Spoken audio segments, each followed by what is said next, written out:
LoveLore Library. Chapter 125. The giant turtle was astonishingly fast.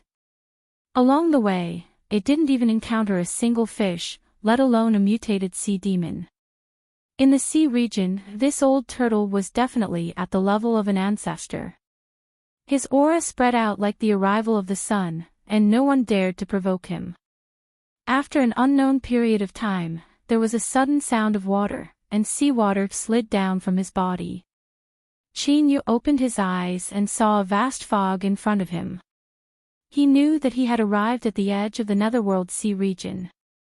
But without the Netherworld ship, how could they leave? Soon, the large turtle allowed Chinyu to understand what it meant to be incomparably powerful. It opened its mouth, took a deep breath, and exhaled forcefully. Rumble. In an instant, the weather changed, and the sound was deafening. The mist that covered the sky and made it difficult to tell which direction it was going was directly blown out, leaving a straight path. Along the passageway, the big turtle leisurely flew out, very satisfied. Behind him, deep in the Netherworld sea region, a terrifying eyeball was staring at them. It hesitated again and again before finally choosing to leave. The great turtle suddenly accelerated, flying out of the range of the fog in the blink of an eye. It fiercely turned its head. "Brat, what did you do to actually draw that thing here?" Chinyu was confused. "What does senior mean?" The great turtle sneered. "You brat, stop pretending to be stupid. Don't test my patience or I'll throw you back." Chinyu wryly smiled.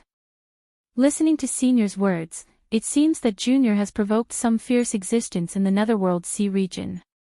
But, do you think that with Junior's cultivation I can accomplish this? Big Turtle frowned slightly. That was true. If he really provoked that thing, even if this kid had 8 lives, it wouldn't be enough to kill him. Moreover, he was completely useless now, so he was even more worthless. Its expression became more and more unsightly. After a long time, it coldly snorted. Since they weren't targeting this brat, then they were targeting him. It had been a few years since they had met, but his appetite had grown. "All right, this old tortoise will remember this matter. We'll slowly settle the score in the future." Chinyu behaved himself and pretended that he didn't sense the evil aura emanating from the large turtle. But, he was actually muttering to himself.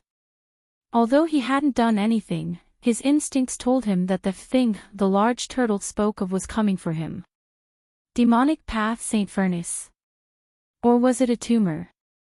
In the Netherworld sea region, these were the only 2 things that Chinyu had done. After thinking for a moment, he suppressed these thoughts. Since he had escaped, at worst he wouldn't come here again. The large turtle had a sullen expression as it hurried along. Chinyu certainly wouldn't go looking for trouble by talking too much, so he sped along. 10 days later, the turtle slowed down and dove into the depths of the sea. Chinyu opened his eyes, a sharp light flashing within them. Soon, his eyes widened and his face was filled with shock. Resplendent radiance illuminated the dark sea region. It was some type of enormous coral that grew at the bottom of the sea like an ancient tree. It released a gentle radiance. At the center of the coral reefs was a city that only existed in legends, an undersea city. It lay on the seabed, shimmering with a myriad of colors. It was 100 times larger than any city Chinyu had ever seen. This Wu sect city. Chen Sei, a sea. By he of King, sea, of Sunday. The style of the entire city was completely different. Most of the buildings were made of seabed sand, shells, and corals. They were not as square as the buildings of the human race. Instead, they had more of a casual, curvaceous beauty. A faint layer of light isolated the sea, but it didn't stop the sea folk from entering or leaving. Chinyu could clearly see several beautiful deep-sea carps waving their tails as they dove into the capital city. Then, they continued swimming around happily. After arriving here, the large turtle was in a much better mood. It turned to look at Qin Yu's shocked expression and proudly said, "Brat, you humans aren't the only ones who can build cities. This is my sea race capital city, the eternal son of the sea." Before the old turtle's giant body approached the capital city, it had already alarmed the capital city guards. They came out to greet him. The sea monster in the lead had taken human form. His body was strong to the point of being a mess. Two snow-white fangs jutted out from his mouth, indicating that he was a high-level sea mammoth. His thick armor accentuated his extraordinary might. But in front of the old turtle, he was as docile as a sheep. He respectfully bowed, "Mr. Turtle, you've returned." Behind him was a group of rebellious capital city guards who had always been cold, arrogant, and belligerent. They lowered their heads so low that they almost broke their necks. The old tortoise waved its claws casually. A beam of demonic light flashed, and a hunchback old man wearing a tortoise shell appeared in its place. His mustache combined with his thin body was a simple combination that vividly displayed the word wretched. Of course, no one dared to laugh. In fact, they didn't even dare to glance at him. All of the sea folk lowered their heads, their expressions as solemn and respectful as they could be. Qin Yu endured it for a long time, but his lips still twitched. The old turtle ruthlessly glared at him, a thick threat in his eyes. Qin Yu immediately understood why these sea folk were acting so well. Thinking about it, they had already been taught a lesson. "I'll find a place to settle this boy down." As the old turtle spoke, he flew into the capital city. This damn thing in the Netherworld Sea region actually dared to have ideas about him. This matter wasn't simple at all. He had to promptly inform His Majesty so that he could respond. The sea mammoth leader bowed. "Mister, please take care." When the old turtle vanished without a trace, he looked up and warmly smiled. "Little brother, my name is Mengli." "What is your name?" To be able to sit in the position of commander of the capital city guards for so many years, he certainly had his outstanding points. Unlike his crude and clumsy appearance, he had an incomparably meticulous mind. Qin Yu cupped his hands together. Ning Qin. If he said his real name, he feared that these people in front of him would immediately turn hostile. He casually swept his eyes around, wanting to leave immediately. But as he thought about how this was the sea race's capital city and how many powerhouses were gathered here, he could only suppress this tempting thought. Mengli sensed Qin Yu's concealment but didn't care. As long as he knew that this human in front of him was someone that Mr. Turtle had brought over, it didn't matter what his name was. But, he had a familiar expression on his face. He patted Qin Yu's shoulder and said, "Come, I will personally lead you into the city." After giving several orders to his subordinates, Mengli led Qin Yu into the capital city. They chatted happily and the two of them had a pleasant time. Of course, Qin Yu didn't answer his questions in a roundabout way. Of course, the truth was that he didn't know why the old turtle had brought him here. Meng Li's smile didn't diminish. The more Qin Yu acted like this, the more he felt it was unusual and his attitude became even more intimate. The interior of the sea race capital city was filled with flowers and flowers. Countless sea monsters walked or swam about. There were incomparably ugly fish monsters and dazzlingly beautiful mermaid girls. Sensing Qin Yu's surprise, he lowered his voice and said, "Those are the half-mermaid race. They are mostly women and each one of them is incomparably beautiful. But, what they excel at the most is how to please men." As he spoke, he gave Qin Yu a knowing look. "Brother Ning, if you need me, I can take you there at night. Trust me, this trip won't be in vain." Qin Yu revealed a bit of awkwardness, but also a bit of yearning. He hesitated for several breaths of time before shaking his head. "Forget it. This is my first time in the capital city, so it's best to be a bit more cautious." Since the sea mammoth leader wanted to curry favor with him, he didn't oppose it. He didn't know how long he would be staying in the sea race capital city, so there was no harm in maintaining a good relationship. The capital city was extremely large. There were laws that prohibited the royal family and those that weren't permitted to fly. If one walked or swam, they would waste far too much time on the road. Thus, short-distance transmission arrays had appeared. There were many of them and they were distributed throughout the capital city. As long as one paid a small amount of spirit stones, one could freely use them. In this city at the bottom of the sea, there were many humans, and some were even living quite well. When they went out, they would be accompanied by sea race servants. Even so, they still didn't have the qualifications to use the transmission arrays in the capital city. It was said that this was a punishment that a long time ago, a sea race emperor who had lost his beloved daughter had passed down to the humans. Regarding this, no sea folk dared to violate it. Even the capital city guard commander, Lord Mengley, could only bitterly smile and shake his head.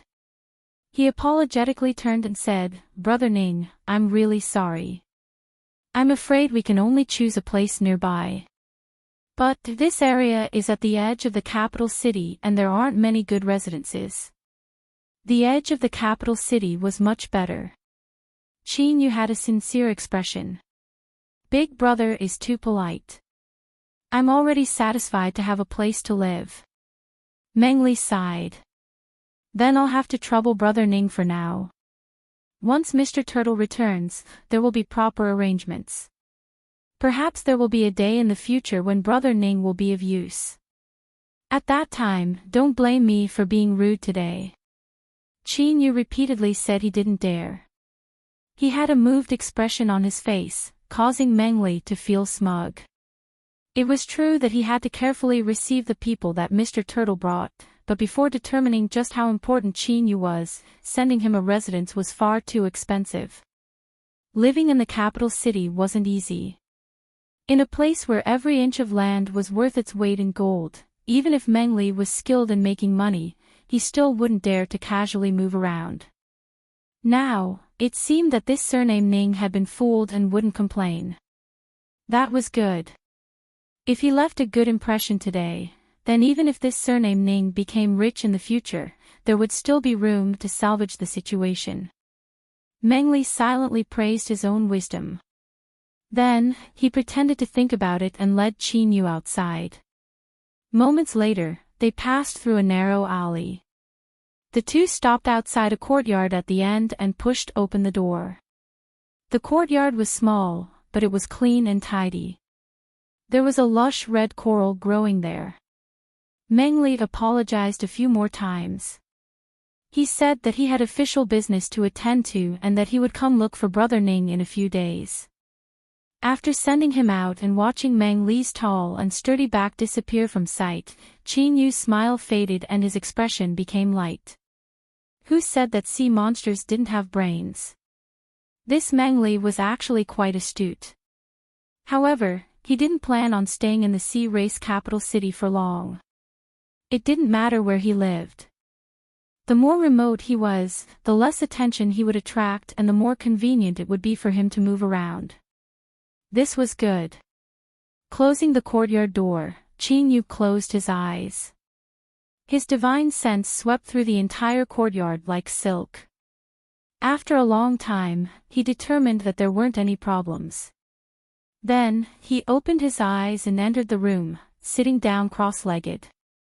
He had just entered the capital city today, so it wasn't good for him to rashly leave. He would first wait and understand a bit more before making any plans. It was obvious that it was very difficult for a human cultivator to openly leave the capital city. There was no sun or moon at the bottom of the sea, but the color of the coral would change according to yin and yang. When the red coral in the courtyard turned a cold blue, that meant that night had arrived. Schwa, Qin Yu opened his eyes. He could already determine that there was no one watching him. It seemed that the old turtle didn't care about him at all, so he naturally didn't have any plans. This allowed Qin Yu to relax a little. It should be much easier to leave now. At this time, a faint howl sounded out in Qin Yu's ears. The air was a bit cold. Chapter 126. Before Qin Yu could respond, the 100 nether sword in his storage ring began to cry out, excited and urgent. He flicked his sleeves and the 100 nether sword howled out. Qin Yu's figure flickered as he followed behind it. In a corner of the courtyard there was a well. The water was 4 or 5 meters above the ground and the water was clear. Looking down, it was pitch black and it was unknown where it led to. The 100 nether sword hung at the mouth of the well. It left its sheath on its own and pointed towards the well. Then, there was a loud sword cry. In the next moment, a sharp light burst out from Qin Yu's eyes, shaking. From the well, faint traces of black energy rose up, fusing into the 100 nether sword. In the air, howling sounds became clear. Cold energy rose up. It was clear that the changes just now had been caused by the black energy in the well. After probing for a moment, a strange expression crossed Qin Yu's face. What was rising up from the well was actually the aura of specters. In the netherworld realm, Qin Yu had felt that the aura of specters in the well was even richer than it was now. No, it was much richer, at least 10 times or more. In the netherworld sea region, the 100 nether sword had been soaked in Qin Yu's blood and after killing the tumor, it had already recognized Qin Yu as its master. He could clearly feel the joy of the 100 nether sword at this moment. The specter aura rising up from the well, whether it was because the concentration was too high or because it had undergone some sort of mutation, was actually an excellent tonic for the 100 nether sword. This fellow had already thoroughly fallen in love with this place. When it sensed that Qin Yu intended to leave, it even trembled and threatened, "If you leave, we'll part ways." Qin Yu ignored its clamoring. His thoughts raced. The 100 nether sword was of an extremely high quality and had a high chance of becoming a spirit treasure. If he could raise it, it would definitely become a great killing weapon. He didn't dare to go to the netherworld sea region again. If he missed this well, it would be difficult to find another place with such a powerful specter aura. The large turtle had left him in a hurry. In addition to today's observations, it clearly didn't care. If this was the case, then it wasn't impossible to stay in the sea race capital city for a period of time. As this thought appeared, it immediately spread out. In the endless sea region, the sea race capital city was absolutely the safest place. If he was a bit more careful, then refining the 5-element spiritual objects here wasn't a bad choice either. The next day, as the deep blue coral in the courtyard turned a fiery red once more, the aura of specter in the well dissipated. Qin Yu looked down at the little blue lamp that had restrained its light, a thoughtful look on his face. The 100 nether sword flew out and fell to the ground. Qin Yu inspected it and found that it was full. His lips twitched and he placed it back into his storage ring. He pushed open the courtyard doors and tried to leave. No one jumped out to stop him. Besides the cold arrogance and disdain in their eyes, everything was perfect. When he could see the capital city gates in the distance, he turned around and returned the way he came. When the coral turned a deep blue once more, the 100 nether sword woke up on time. It rushed towards the well, its spirit 100 times stronger than before. With the cry of the sword, the aura of a departed soul gushed out once more. For the next 3 days, Qin Yu gradually expanded his range of activity. The closest he came to the city gates, he even stood there with Meng Li and warmly exchanged greetings. He vaguely mentioned whether or not he could temporarily leave the capital city. Seeing the awkward expression on his face, Qin Yu changed the topic. After bidding his farewells, Qin Yu returned to his courtyard, his complexion uncertain. The 100 nether sword seemed to have sensed something today. It forced itself to stay awake and stared at Qin Yu, as if saying that if he dared to leave, it would immediately throw a tantrum. Qin glanced at it and laughed. Hurry up and go back to digest. If you insist on staying here, aren't you afraid of bursting yourself to death? The 100 nether sword was overjoyed. It rubbed its paws against Qin and then vanished, running back to the well. This was its own request, so Qin was disinclined to bother with it and let it do as it pleased. Qin let out a light breath and shook his head. He didn't know whether his decision to stay was right or wrong. But since he had already made his choice, there was no need to hesitate. He could begin. Although he had only dabbled in the basics of array formations, Gu Xingping was a good person. As long as Qin followed the bits and pieces he had left behind, he would be able to complete the arrangement. A moment later, a simple array formation was completed.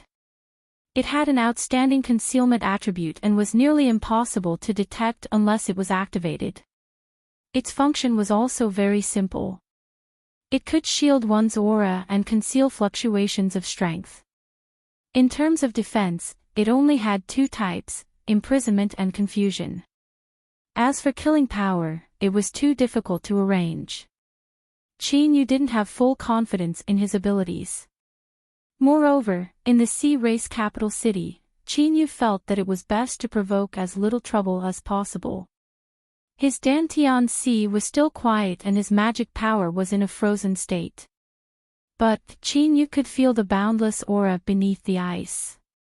It was like a dormant volcano that would erupt with an even greater strength once it awoke. But it would likely take some time for it to awaken on its own. Qin thought for a moment and decided to try borrowing external strength. He took out several cloud rain pills and swallowed them. The medicinal efficacy flowed through his flesh and blood, rapidly transforming into magic power. As if attracted by a magnet, Qin didn't need to revolve his cultivation method. This magic power rapidly fused into his Dantian Sea. He focused his mind and sensed the subtle changes. After several breaths of time, a smile appeared on his face. It was useful. Magic power came from the same source, so it instinctively wanted to fuse together. There were clearly more fluctuations of magic power beneath the ice, but it was far from enough. With a flick of his sleeves, he took out the entire bottle of cloud rain pills. There were 100 of them. He lifted a hand and swallowed them. He closed his eyes and refined them. Magic power constantly poured into his Dantian Sea. The magic power fluctuations beneath the ice became increasingly strong. 1 day, 2 days, 3 days, in this quiet environment, time quietly passed. This small courtyard seemed to have been forgotten. Qin sat cross-legged in his room, sweat pouring down his forehead. His black robes were wet and stuck to his body. Within his Dantian Sea, the invisible ice violently trembled, already on the verge of collapse. Qin swallowed down 10 cloud rain pills. Billowing magic power rushed into them, and with a light cracking sound, the magic power ice shattered. Bang! His black robes fluttered in the air. Strong winds rose up and a powerful aura broke out from his body. Golden Core first level, Golden Core second level, Golden Core third level. Golden Core seventh level. But at this time, Qin rising aura hadn't ended. Golden Core 8th level, Golden Core 9th level, Peak 9th level. Shua, Qin eyes flashed with a sharp light. He carefully sensed the changes within his body and smiled. In the Netherworld Sea region, after the demon body swallowed the tumor essence, Qin cultivation had risen by leaps and bounds. During this period of time, the ice had been absorbing and transforming it. The 9th level of Golden Core could also be called the peak of Golden Core. After advancing to the 10th level, that was the hollow nascent soul realm, just a fine line away from breaking into nascent soul. If Qin continued to cultivate here, then with the support of pills, he would have a chance to attack nascent soul within a year. If he succeeded, he would become the highest peak existence in this world. Just how strong was this temptation? Even with Qin Yu's mental fortitude, he couldn't help but waver. But he immediately suppressed it. Golden cores were divided into high and low levels, and nascent souls were divided into weak and strong. Since there was a chance to attack an even greater strength, he naturally had to fight for it with everything he had. Moreover, he had already made nearly all the preparations. All he needed to do was carry out. Closing his eyes, Qin Yu silently controlled the magic power rising within him. At the same time, he carefully considered the steps to refine the 5 elements spiritual objects. 2 hours later, after determining that all the details were correct and he had thoroughly grasped them, Qin Yu opened his eyes. With a flick of his sleeve, he took out the fleeting flame furnace and lifted a hand. The furnace opened and a mass of black light flew out. Boundless water attribute fluctuations indicated that this was a water attribute spiritual object. In the sea race capital city, in the deepest depths of the sea, using a water attribute spiritual object to refine it was appropriate. He lifted a hand and magic power surged out from his palm. With his 9th level golden core cultivation, the magic power in his palm condensed into a furnace. This furnace had 3 feet and a narrow mouth and a round abdomen. Its surface was engraved with lines of wind, fire, thunder, and lightning. Although it was only condensed from magic power, it naturally emitted an ancient and boundless aura. The fleeting flame furnace hummed, as if in awe and submission. Qin Yu's thoughts stirred. Perhaps such a furnace really did exist in this world, and what he was borrowing now was a projection of its strength. As this thought raced, he immediately suppressed it. Right now, the most important thing was to refine the 5 elements spiritual objects. He couldn't afford to be distracted at all. The furnace in his palm opened. The black light struggled for a moment before fading away to reveal its true appearance. This water attribute spiritual object was a black lotus seed. It was the size of a knuckle, and looking at it with rapt attention, one could see that there were runes on its surface. These runes wove together in layers, as if they contained the water of 100 rivers.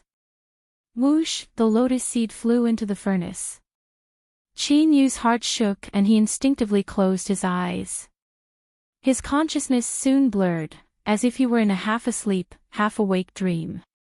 In his dream, it was a lotus seed that had been unintentionally abandoned by someone in a mountain pond. It soaked in the icy cold water for countless years before it finally broke out of its shell and took root at the bottom of the pond. The silt at the bottom of the pond was even colder than the water. As its roots drilled into it, they froze and died. But it never gave up. It struggled between life and death, stubbornly living on. After another period of time, the roots adapted to the cold silt and finally began to absorb nutrients. Countless years passed. A black lotus broke through the surface of the water. The lotus throne bloomed with black light. Then, one day, the lotus throne exploded on its own. Only a single lotus seed flew out, its entire body shrouded in black ripples. In his room, Qin Yu opened his eyes. There was a dazed look in his eyes. For a time, he found it hard to tell whether he was Qin Yu or a lotus seed from countless years ago. Atop his palm, the 3-legged furnace began to tremble. It scattered into magic power that rushed into Qin Yu's body. In the next moment, a black lotus seed appeared in his Dantian Sea. It rapidly condensed from nothingness and floated above the great Tao base, resonating with his golden core. The black watery light contracted, synchronizing with Qin Yu's breathing. The magic power within Qin Yu's body cheered, becoming much more lively and natural. His mind was shaken and he was completely awake. His thoughts raced and he understood that the dream he experienced was in truth the process of the lotus seed's birth. Because it had been refined and fused into his soul. From then on, he possessed the lotus seed's memories and the lotus seed became a part of his body. Feeling the magic power flowing through his body more smoothly, Qin Yu smiled. Moreover, this was clearly not the only function of a water attribute spiritual object. At the very least, if he was injured in the future, with the support of the lotus seed, his recovery speed would greatly increase.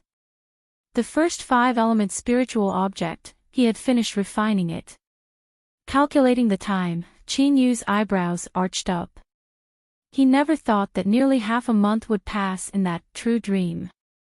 The magic power within his body hadn't been consumed, but there was a bit of tiredness in his soul that couldn't be dispelled. It was clear that this was the result of refining the lotus seed and fusing with its memories. This tiredness left Qin Yu feeling a bit restless. But as he thought about it, he couldn't find a reason. He could only temporarily suppress it and close his eyes to restore his mind. Chapter 127. Within the capital city's guard division, there was a small and unremarkable office. From the outside, it looked like a dilapidated courtyard, but upon entering, one would sigh at the Lord Commander's diligence and frugality. It was precisely because of this that Commander Meng Li had a good reputation in the capital city. However, if someone were to enter this storeroom where confidential documents were stored, they would discover that this extremely simple and crude small courtyard could also contain a completely different world. The furniture was made from purple coral, and the workmanship was exquisite. The materials used were of the highest quality, and the floor was covered with a carpet woven from the soft hair of a seahorse. A small piece of carpet was enough for a normal sea race family to live in for a month. At this moment, Commander Meng Li, who was known for his honesty and thriftiness, was leaning against a purple coral wide-back armchair. He held a string of beads in his hand and gently stroked it. The beads were glossy, and the entire body was maroon red. Although he couldn't see the specific label, it was undoubtedly a product of a master. In front of him was a wide purple coral table. It was a product that had been cut out with a single knife. The surface of the table was flat without any marks. To be able to fit such a large cross-section, the coral had to be at least a few thousand years old. He frowned slightly, thinking about what he had done recently. If there was anything lacking, he could fix it in time. The concubine of the third young master of Duke Zhang's residence was pregnant. The niece of Duke Xiao's residence was getting married. The Imperial Guard captain of the palace had recently taken in a mermaid as his concubine. All the necessary etiquette had been shown. That was good.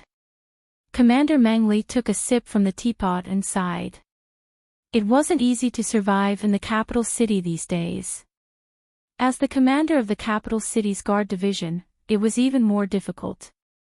Although he had accumulated some wealth over the years, his expenses were also great. Interacting with people every month and year was a huge expense. He had to save what he had to save. Meng Li immediately thought of a place that would be a waste. A month ago, Mr. Turtle had brought a human cultivator over from who knows where. He couldn't figure out how strong he was, so he could only carefully entertain him. It had been a long time, but Mr. Gue had not asked anything. He must have forgotten. After all, Mr. Gue's memory was quite famous in the entire royal capital. Unless someone took the initiative to mention it, that human boy would probably not be remembered for another 100 years. Thinking about how he had made a useless investment, Meng Li sighed inwardly. Fortunately, he was cautious and did not bet too much on him. Since he was of no use to him, of course he couldn't keep him here. How could there be a cheap residence in the capital? No matter how secluded it was, the yearly rent was not a small sum. Life wasn't easy, so he had to save whenever he could.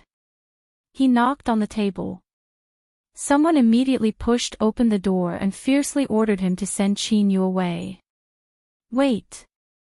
Before leaving, Meng Li thought for a moment. Be tactful. Don't let him bear a grudge, understand? The subordinate had a flattering smile on his face. Don't worry, Commander. On top of the high cliff, the huge willow tree faced the black clouds and the raging wind. Suddenly, a bolt of lightning struck down and struck the willow tree crown. The entire willow tree instantly turned into a blazing fireball, dyeing the entire sky red. After an unknown period of time, the flames gradually subsided. The willow tree's branches and leaves were all burnt, leaving only a pitch-black trunk. The rainy season had arrived. The pitch-black willow tree that was bathed in the drizzle actually had a touch of green. It had not really died, and a new branch had grown from the fire. This was the memories that Qin Yu had fused with when he refined the second five-element spiritual object, the wood attribute willow branch. At this time, within his Dantian Sea, there was another verdant willow branch around the black lotus seed. The deep green divine light contained a vibrant vitality. If it could be said that Qin Yu's recovery speed had increased after refining the lotus seed, then now it had jumped to a whole new level. With the superimposed water and wood attributes to promote his injuries, as well as the demon body's powerful regenerative abilities, perhaps Qin Yu could be given a nickname. For instance, Strong Qin. But now, Comrade Strong Qin wasn't happy at all. His feelings were correct. The weariness that came from his soul wasn't as simple as being tired. The reason spiritual objects were precious was because they had a spirit born within the heavens and earth. And the explanation of a spirit could be summed up in the simplest words: they had their own independent consciousness. With consciousness came memories. These memories fused into Qin Yu's soul as he refined them, becoming a part of him. The birth of a spiritual object often required an extremely long period of time. This also meant that the memories of a spiritual object were a massive stream of information. Qin Yu's soul was formidable, far surpassing that of cultivators of the same level. Even so, after refining the water and wood spirit treasures, his soul still found it hard to continue. Quid wasn't that he couldn't continue refining them, but the risks were far too high. Once his soul fell, he would be lost in the memories of the spiritual object and lose his own will. Or, to put it more bluntly, he would be seized by a spiritual object. Of course, this was different from seizing someone's body, but the result was the same. Qin Yu's own memories would become a vassal, and the spiritual object's memories would dominate his body. After hesitating for several days, Qin Yu decided to temporarily stop refining. The scene of his strength rising after refining the five elemental spiritual objects seemed to suddenly disappear, leaving him depressed. But soon, he took a deep breath and composed himself. Since things had already happened, he just had to think of a way to resolve it. Any unnecessary worries or unwillingness would only waste his mind and time. It was meaningless. If his soul wasn't able to hold more spiritual object memories, then it could be solved by increasing the intensity of his soul. But this was easier said than done. The soul was the most important part of a cultivator, and this was especially true for nascent soul and above cultivators. Qin Yu didn't know how many pills he had eaten. Today, his soul was only strong enough to hold 2 spiritual object memories. If he simply swallowed pills to cultivate, it was unknown just how many years it would take to accomplish this goal. The soul mushroom was a soul accelerator that also served as a cheat. But, it was clearly different from ordinary spirit plants. Ever since he obtained it in Immortal Eclipse Valley, it had been bathed in a foot of sea blue light every day, and yet it hadn't turned blue. This meant that it was less than 100 years old. It was clear that the little blue lamp's ability to accelerate this rare treasure was greatly reduced. But taking a step back, unless he was in a life or death situation, even if the soul mushroom was 100 years old, Qin Yu still wouldn't swallow it. What he wanted was a 1,000-year partner's soul, not an immortal soul. Things seemed to have reached a dead end. As Qin Yu was stuck in a dilemma, Commander Meng Li's subordinate arrived. He politely knocked on the door. When the courtyard door opened, he smiled and bowed. Then, he said that the Lord Commander was busy with official business and was deeply apologetic that he couldn't personally come. After a long time, he finally broached the main topic. The guard had an awkward expression. "Fellow Daoist Ning Qin, you are the Lord Commander's friend, so you should be taken care of. But recently, some people have falsely accused the Lord Commander of corruption and bribery, and it just so happens that there are some problems with the origin of this courtyard. Now, someone is keeping an eye on it. Could you temporarily move out? Once this matter is over, you can have this courtyard as a gift.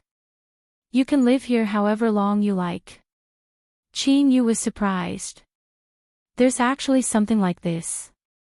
I never thought that because of me, Big Brother Meng Li would be placed in a difficult position. Please report back to me and I will immediately move out." The guard was overjoyed.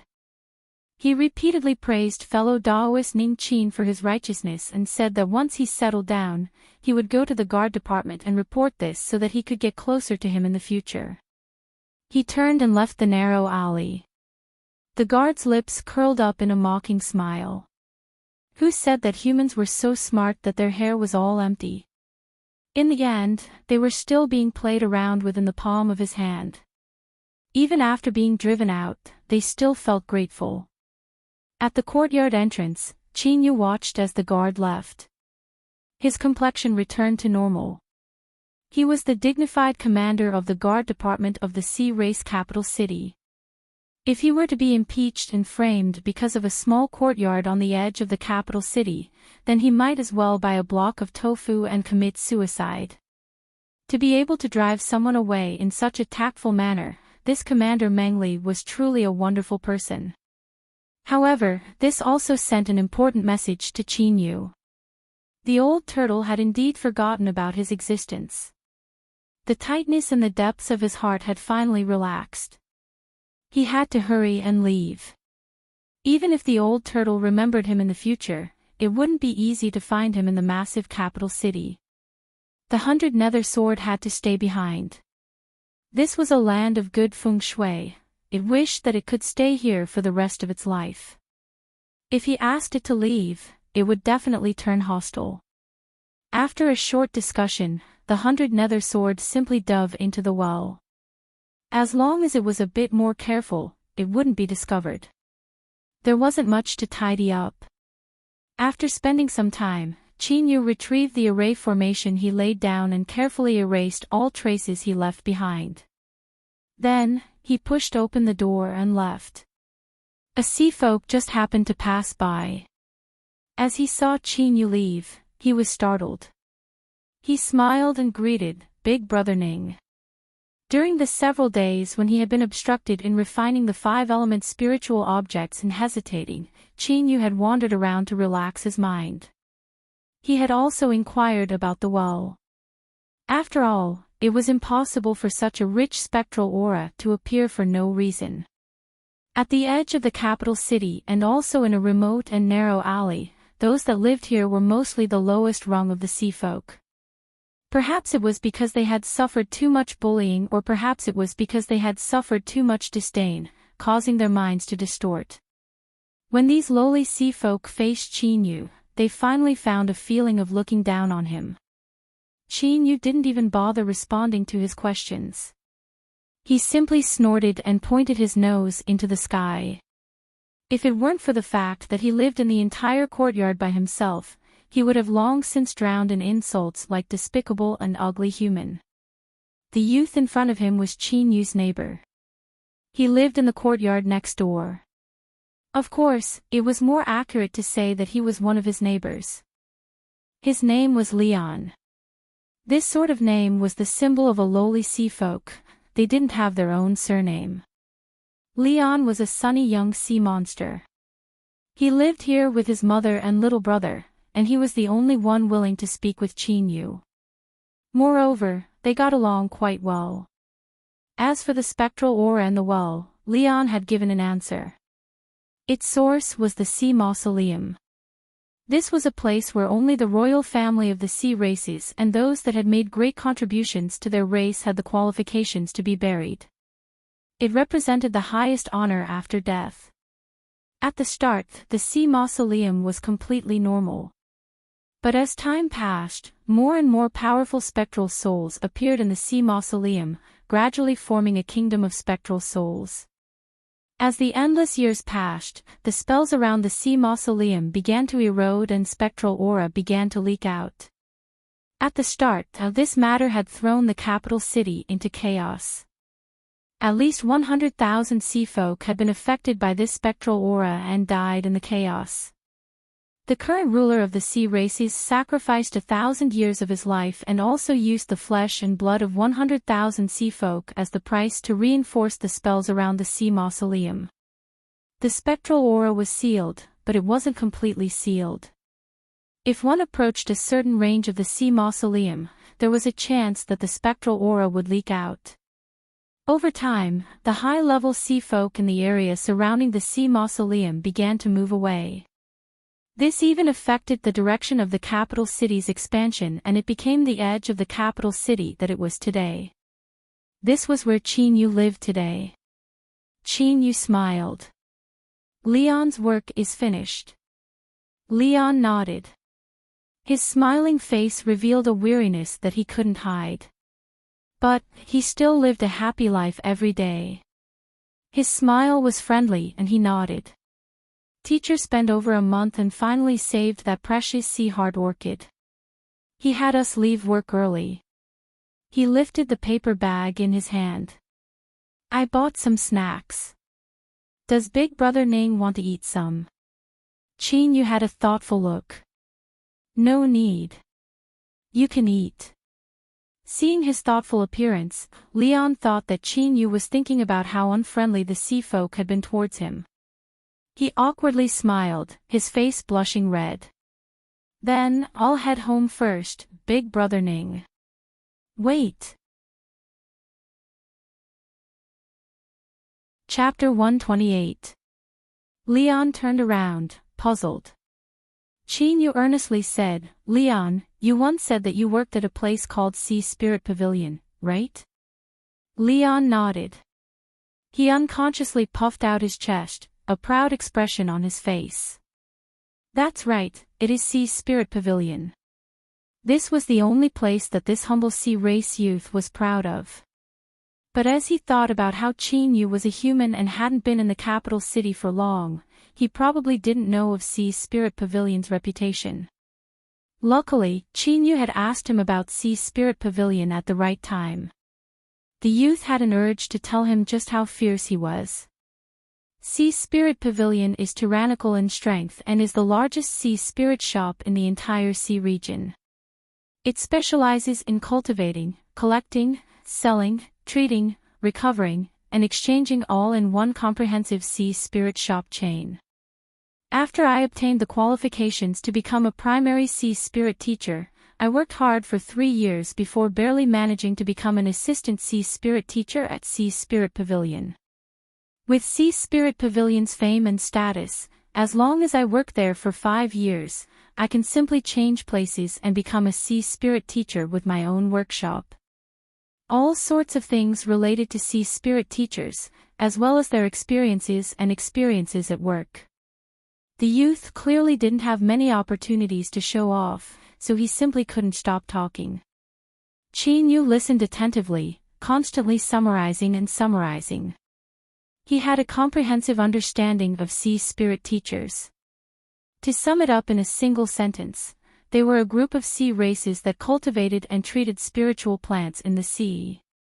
No, it should be more accurate to say that they were a group of incomparably wealthy sea races that cultivated and treated spiritual plants in the sea. Sea spirit teachers had extremely high fees, especially when treating high-level sea spirits. Their income was astonishing, and what was most shocking was that even if they collected a fee, there was no guarantee that they would be cured. It wasn't just one family that was like this, but the entire world of sea spirit teachers followed this rule. Unwilling. Leave and turn left. Revenge afterwards. My world of sea spirit teachers has 100,000 peers waiting for you. In summary, sea spirit teachers had a high status within the sea races. Of course, this was limited to high-level sea spirit teachers.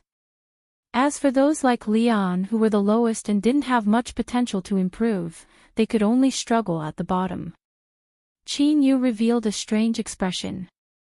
A sea spirit teacher with a high status seemed to suit him very well. Although he still didn't have a clear understanding of what a sea spirit teacher was, this didn't prevent him from having confidence in himself. With the little blue lamp in hand, sea spirit cultivation and treatment weren't a problem at all. If he could become a high-level sea spirit teacher, would he be able to dig out the things he needed from the rich pockets of the high-level sea races? For example, treasures that could increase the strength of one's soul. Sensing the strange expression on Qin Yu's face, Leon suddenly fell silent. He revealed a shy expression and said, "Big Brother Ning, I'm sorry, I spoke too much." Qin Yu smiled. "No, I'm very interested. Also, Leon, I'm moving out of here." Leon's eyes widened. "Where are you going? Will we ever meet again?" Qin Yu mysteriously smiled. "Of course, it might not be too long from now." Leaving behind a bewildered sea race youth, he turned and floated away. A moment later, Qin Yu found a secluded corner and put on a black robe. After restraining his aura, he mixed into the flow of people in the capital city. As the saying goes, when the forest is big, there are all kinds of birds. In fact, this saying was very suitable for any intelligent species. As the political, economic, and cultural center of the sea races, the capital city gathered people from all over the world. There were all sorts of eccentricities here. What was a black robe? Just a few days ago, there was even someone walking through the streets with a giant coral on their head. What hadn't the people of the capital city seen before? Black robes, I'll find 10 of them for you in minutes. As long as one didn't lift the robe and completely restrain their aura, no one would know that a human was hiding underneath. Sea Spirit Pavilion's capital city branch division was indeed only a branch division. No one knew why Sea Spirit Pavilion, which had a chain operation that spanned the entire sea region and was said to have an unfathomably deep background, would set up their headquarters in the bitter cold land of Sega City. This was an enigma. Countless sea folk had tried to unravel it, but those that couldn't come into contact with it could only fall into a deep fog.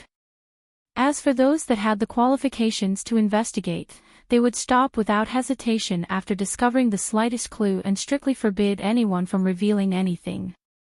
Combining all of these factors together, Sea Spirit Pavilion became increasingly mysterious. Although it was only a branch division, the 9-layer building that stood on the capital city's Double Sun Street occupied the best location. In terms of aura, it wasn't weaker than anyone else. According to the chief manager, even if their headquarters wasn't here, they couldn't lose face in front of the people of the capital city. It was said that when they applied to build this 9-layer building that overlooked the walls of the royal palace, the chief manager had said this in the report. It was clear that this report had been approved, otherwise how could the Sea Spirit Pavilion capital city branch division be so grand and imposing? Standing in front of the 9-layer building, Qin Yu looked up at the 3 words Sea Spirit Pavilion written on the wall. A domineering and arrogant aura washed over him. Beneath the black robes, Qin Yu smiled. It was good to be domineering.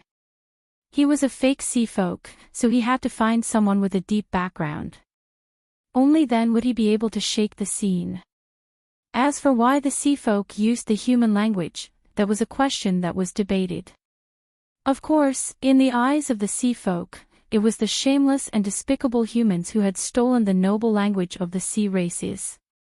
This sort of question left behind by history couldn't be ignored.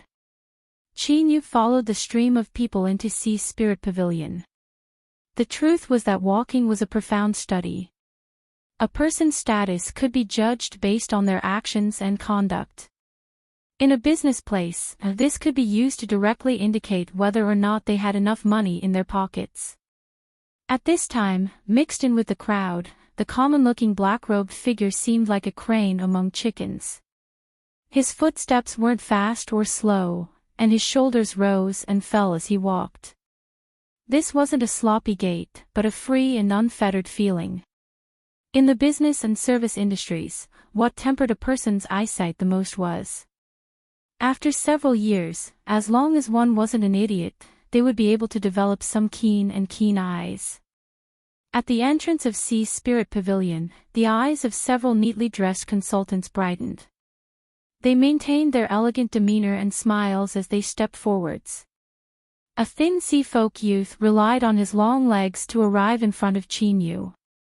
He smiled and said, "Welcome guest to Sea's Spirit Pavilion. How may I help you?"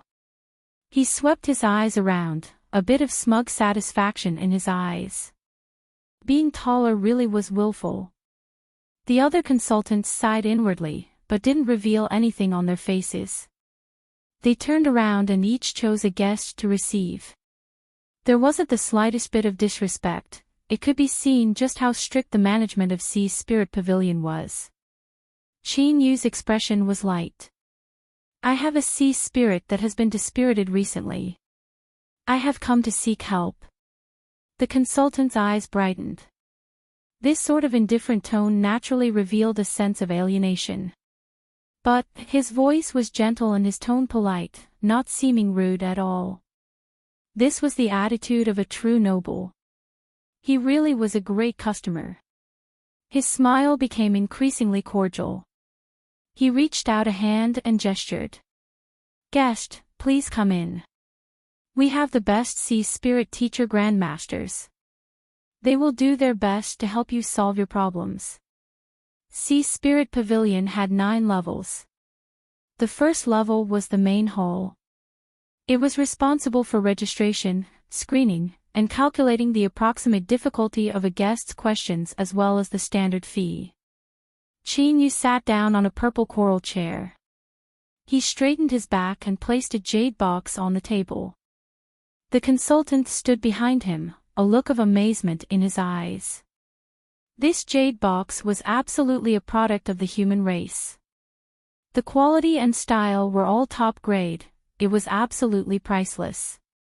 The rarer something was, the more precious it was. Although he looked down on humans, saying that they were despicable, weak, and so forth, amongst the sea races, human goods were absolutely top-quality goods.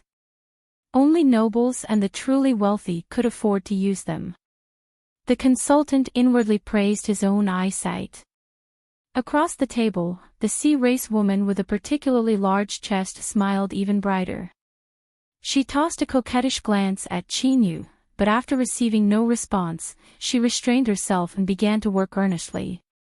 She carefully opened the jade box and was immediately startled. From the color and smell, she could judge that this was the highest quality cultivation fluid at the bottom of the sea.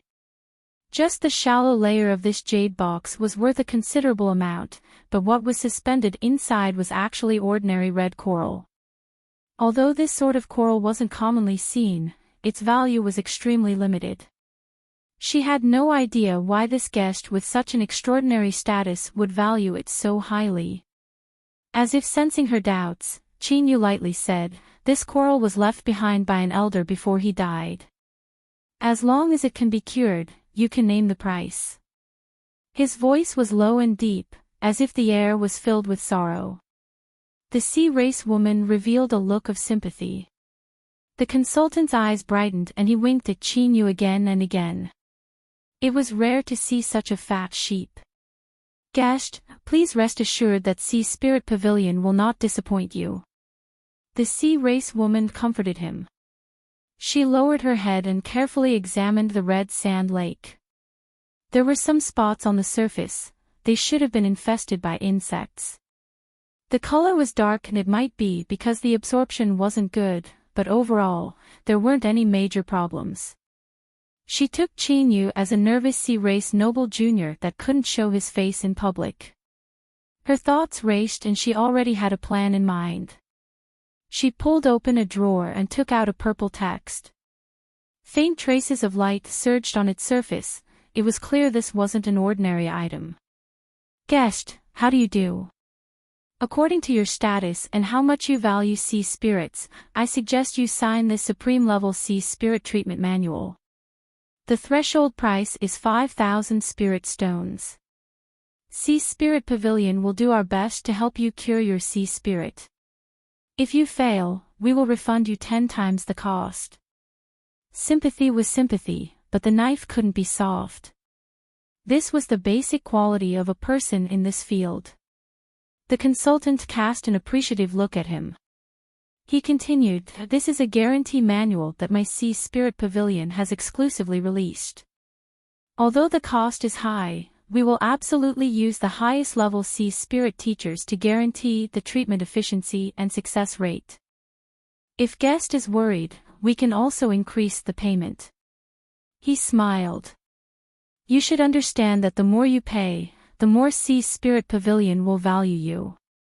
This is because it is impossible for them to withstand a refund of 10 times the cost." The sea race woman revealed a look of admiration. She thought that she was already black-hearted enough, but she never imagined that she could be even blacker. She really wasn't suited to be a consultant. However, if this deal was successful, her commission would be incomparably high. Of course, everything will follow the guest's will. If you are unwilling, you can sign the ordinary treatment agreement. Sea Spirit Pavilion will also do our best, but it will take some time and we cannot guarantee you anything. This move of retreating in order to advance was her specialty. Of course, it depended on the target, and it was often fatal to wealthy guests. As expected, a voice sounded out from beneath the black robe. "Then sign this Supreme Level Manual. I want to increase the payment." The sea race woman brightly smiled. "Guest, please speak." Qin Yu calmly said, 300,000. Chapter 129. The sea race woman's eyes widened. In the next moment, she sucked in a deep breath and her towering chest became even more shocking. She squeezed out a smile and said, "Customer, are you sure it's 300,000? Qin Yu placed the storage bag on the table. "It's inside." Beads of sweat appeared on the consultant's forehead as he hurriedly said, "Dear customer, please wait a moment. Your payment is too high. We need to ask for instructions." "Sure."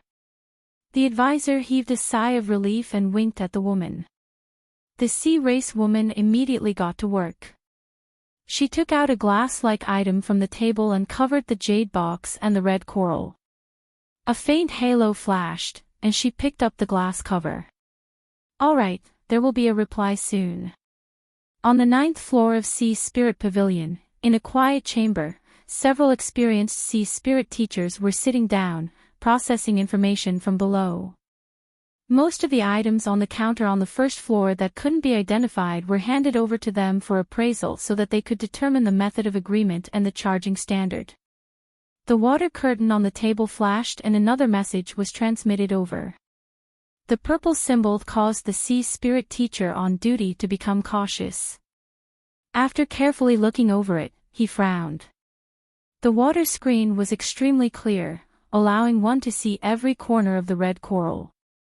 There was nothing wrong with it, and after careful consideration, Zhang Xian still couldn't find anything wrong with it. He couldn't help but mock Zhang Xian inwardly for signing the supreme book for such an ordinary red coral. Although this kind of thing wasn't common, in the past few months since it had been launched, it had indeed done quite a number of things in the capital, and the profits were quite substantial. While sighing inwardly at the chief manager's ability to make money, he raised his hand and chose to accept it. However, when his finger landed, he raised his eyebrows and felt that there seemed to be something missing in the information. Schwa, another message arrived. The sea spirit teacher immediately suppressed this thought and began to carefully review it. Sea Spirit Pavilion had high treatment and excellent benefits.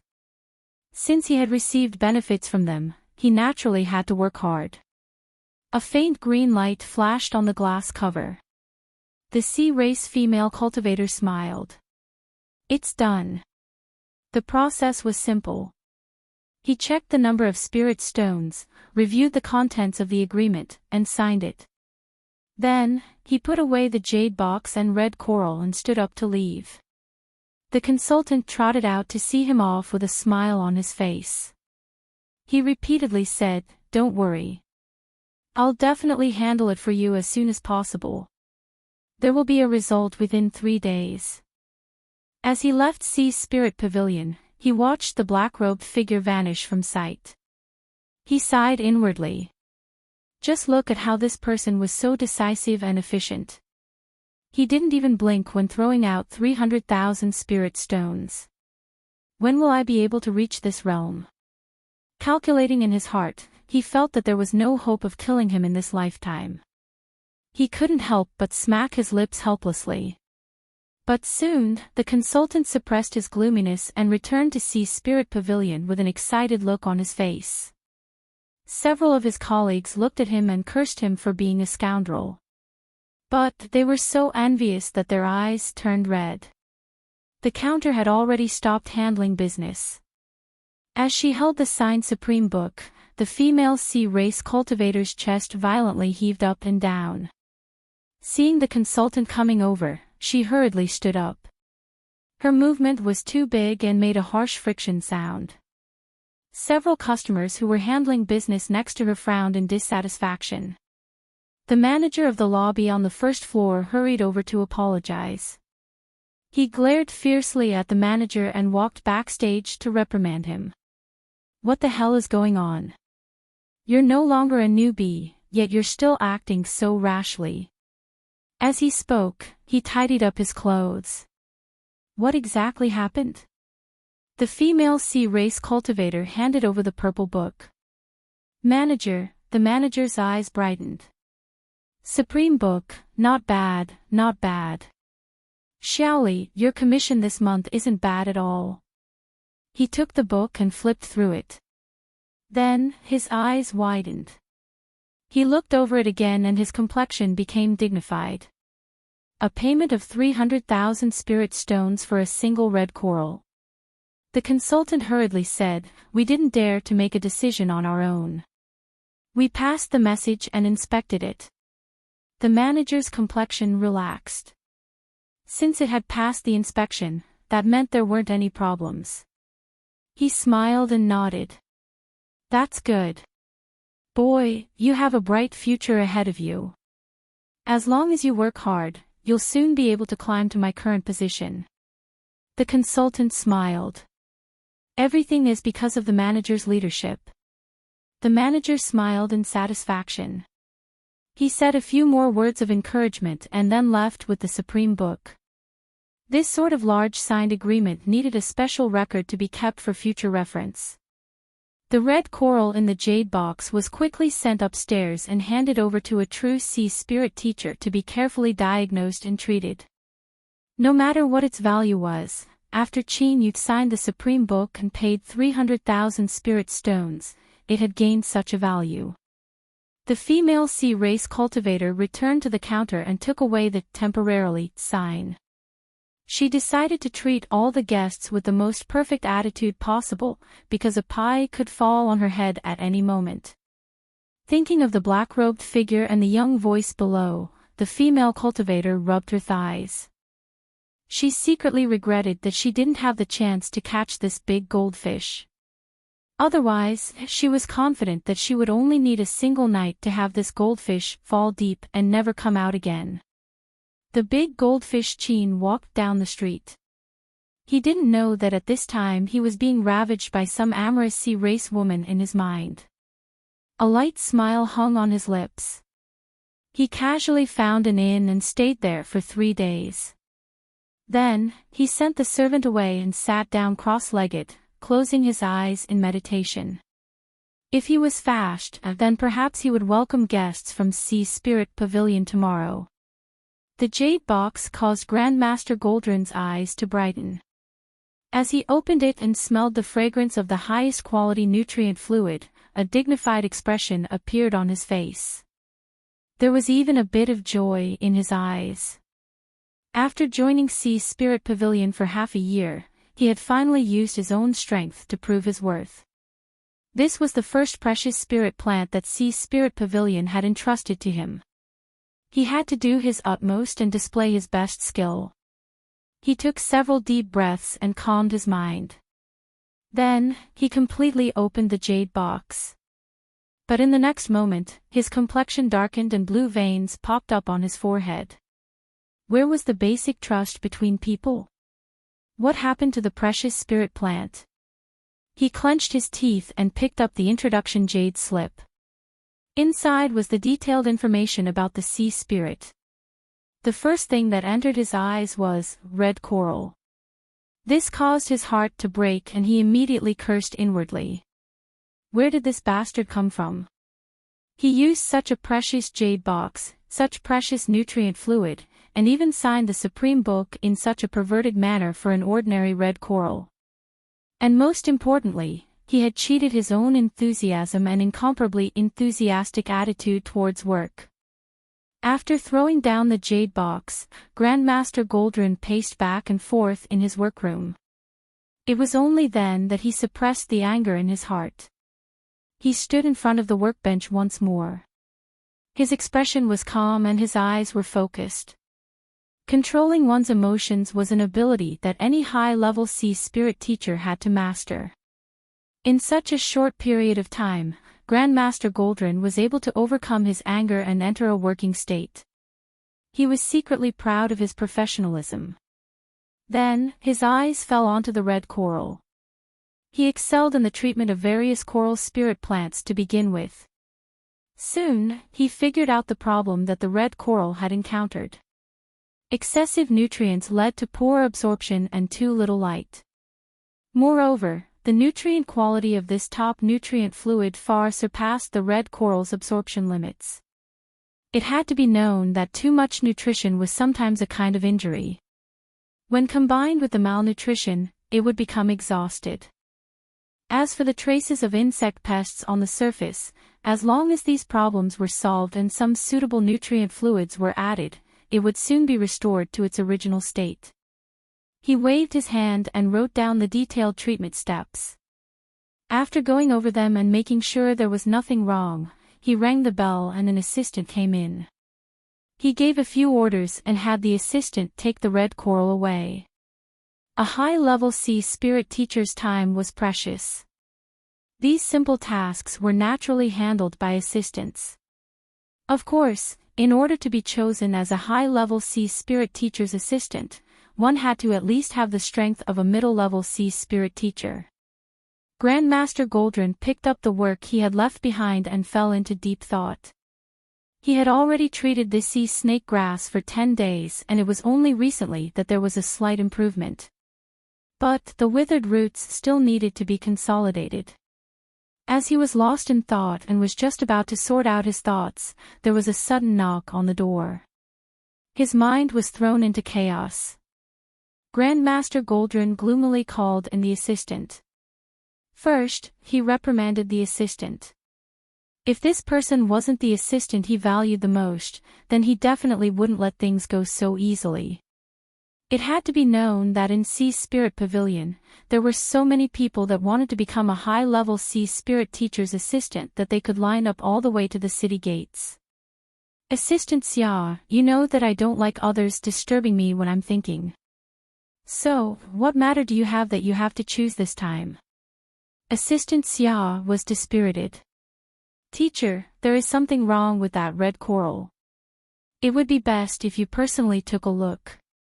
This teacher was a respectful title, it had nothing to do with being a master and apprentice. Grandmaster Goldrin was startled. He remembered that it was that red coral from before and his complexion darkened. I've already written it down clearly. You can't even do something as simple as that. Assistant Xia forced a smile. I've already looked over it. I had no choice but to disturb you. It's in a very good condition right now. Teacher, you'd best hurry up. Grandmaster Goldrin coldly snorted and quickly walked out. He didn't care about an ordinary red coral, but if it died it would affect his rating. Moreover, the other party had signed the Supreme Book. According to the agreement, if he failed, he would have to pay 1/5 of the loss. Outside was a large workshop. Over a dozen assistants were gathered here. Their usual busy and nervous appearances were nowhere to be seen. Everyone was gathered around a work table, their complexions ugly as if they had eaten hot shit. "Teacher is here." Everyone hurriedly drew back, bowing their heads in awe. Grandmaster Goldrun coldly coughed. He didn't have time to reprimand them. He walked over to the work table and looked over. The red coral was placed in ordinary culture fluid. From the specifications, it seemed to be within the range he had chosen. But at this time, it had completely withered and its fiery red color was incomparably dim. Grandmaster Goldrun frowned. He reached out a hand and pressed it against the red coral. After several breaths of time, his complexion darkened. This red coral was already emitting a death energy, it couldn't be saved. "Pa!" He slapped the work table. "Who handled it? Do you know how to handle it? I have already diagnosed it clearly, so how could there be an accident?" An assistant trembled as he stood up. "Teacher, I handled it according to your instructions. There are images that can prove it." Assistant Xia nodded, indicating that he had already checked it and that it was like this. Grandmaster Goldrun's complexion darkened even further. If the red coral died according to his instructions, then didn't that mean that his skills were limited and he couldn't even save an ordinary red coral? But at this time, the more he said, the more face he would lose. "This red coral will be treated as dead. Report it and have Sea Spirit Pavilion deal with it." He turned and left. Assistant Xia's eyes widened. "Teacher, aren't we going to save it?" Grandmaster Goldrun wished he could smash his head in. Didn't he think he had lost enough face? This was only an ordinary red coral, was there a need to save it? Facing the Sea Spirit teacher's murderous eyes, Assistant Xia weakly said, "Teacher, the other party signed the Supreme Book." Grandmaster Goldrun clenched his teeth. "Compensation is fine. The funds I left in the workshop should be enough." Just as his voice fell, the eyes of the assistants lit up, filled with awe and admiration. This was truly worthy of being a high-level Sea Spirit teacher. They simply couldn't compare with him. He didn't even bat an eye at such a massive amount of compensation. Looking at Grandmaster Goldrun's horrifying expression that seemed to say, "If you say another word, I'll tear you apart," Assistant Xia scowled. "It's not enough." Grandmaster Goldrun was stunned. He suddenly remembered that when he was diagnosing, he hadn't paid attention to how much the red coral was worth. Looking at Assistant Xia's complexion, unease surged in his heart. "How much is the payment?" 300,000. Gudong. Grandmaster Goldrun's eyes rolled back and he fell to the ground. Chapter 130. According to the Supreme Book, Sea Spirit Pavilion would have to compensate them with 3 million spirit stones. It wasn't that they couldn't take out this amount of money, but once they did, that would be the same as admitting that Sea Spirit Pavilion had made a mistake. Blue Sky Tower and Earthfault Spire had long been wary of Sea Spirit Pavilion's recent developments, and they were constantly making small moves in the dark. They wouldn't let go of such a good opportunity and would surely publicly attack Sea Spirit Pavilion's reputation. This sort of invisible loss was the most terrifying of all. The chief manager's surname was Wu, but no one knew his exact name. His normally warm face was gloomy and gloomy. He had the qualifications to guard the capital city branch division, and in the overall system of Sea Spirit Pavilion, he naturally had an extremely high status. But the higher he stood, the greater the storm. Who knew how many people were staring at him, waiting for him to make a mistake and add insult to injury? The Supreme Book had been proposed by Chief Manager Wu. After obtaining the approval of headquarters, the branch division in the capital city had been the first to implement it. Over the past several months, the feedback had been excellent. Creating profits was one thing, but what was more important was that this concept surpassed the scope of Blue Sky Tower and Earthfelt Spire, allowing Sea Spirit Pavilion to obtain an even higher reputation. The headquarters had already begun considering promoting it to all the major cities in the Sea region. If this went smoothly, Steward Wu's reputation would soar, and his position would be impregnable. But at this critical moment, the Supreme Book actually made such a huge mistake. It was already very cultured of him to be able to suppress his anger and sit here. Could it be that someone deliberately set a trap for us? A branch manager frowned and asked. Obviously, everyone had considered this before. Hearing this, they looked forward. As the second in command of the branch, she was in charge of investigating this matter from start to finish. Her name was Clearwood and her background was very mysterious. At the very least, several of the management members of the Sea Folk didn't know her exact background.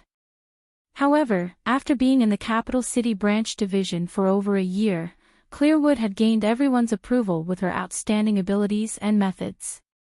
I have personally interrogated the few people involved in this matter. The customer did not take the initiative to mention the Supreme Handbook. It was the teller who introduced it out of consideration for the commission, and the customer chose to pay. Because the payment fee was too high, the teller confirmed it with the 9th floor, but because she was too nervous, she forgot to mark the amount.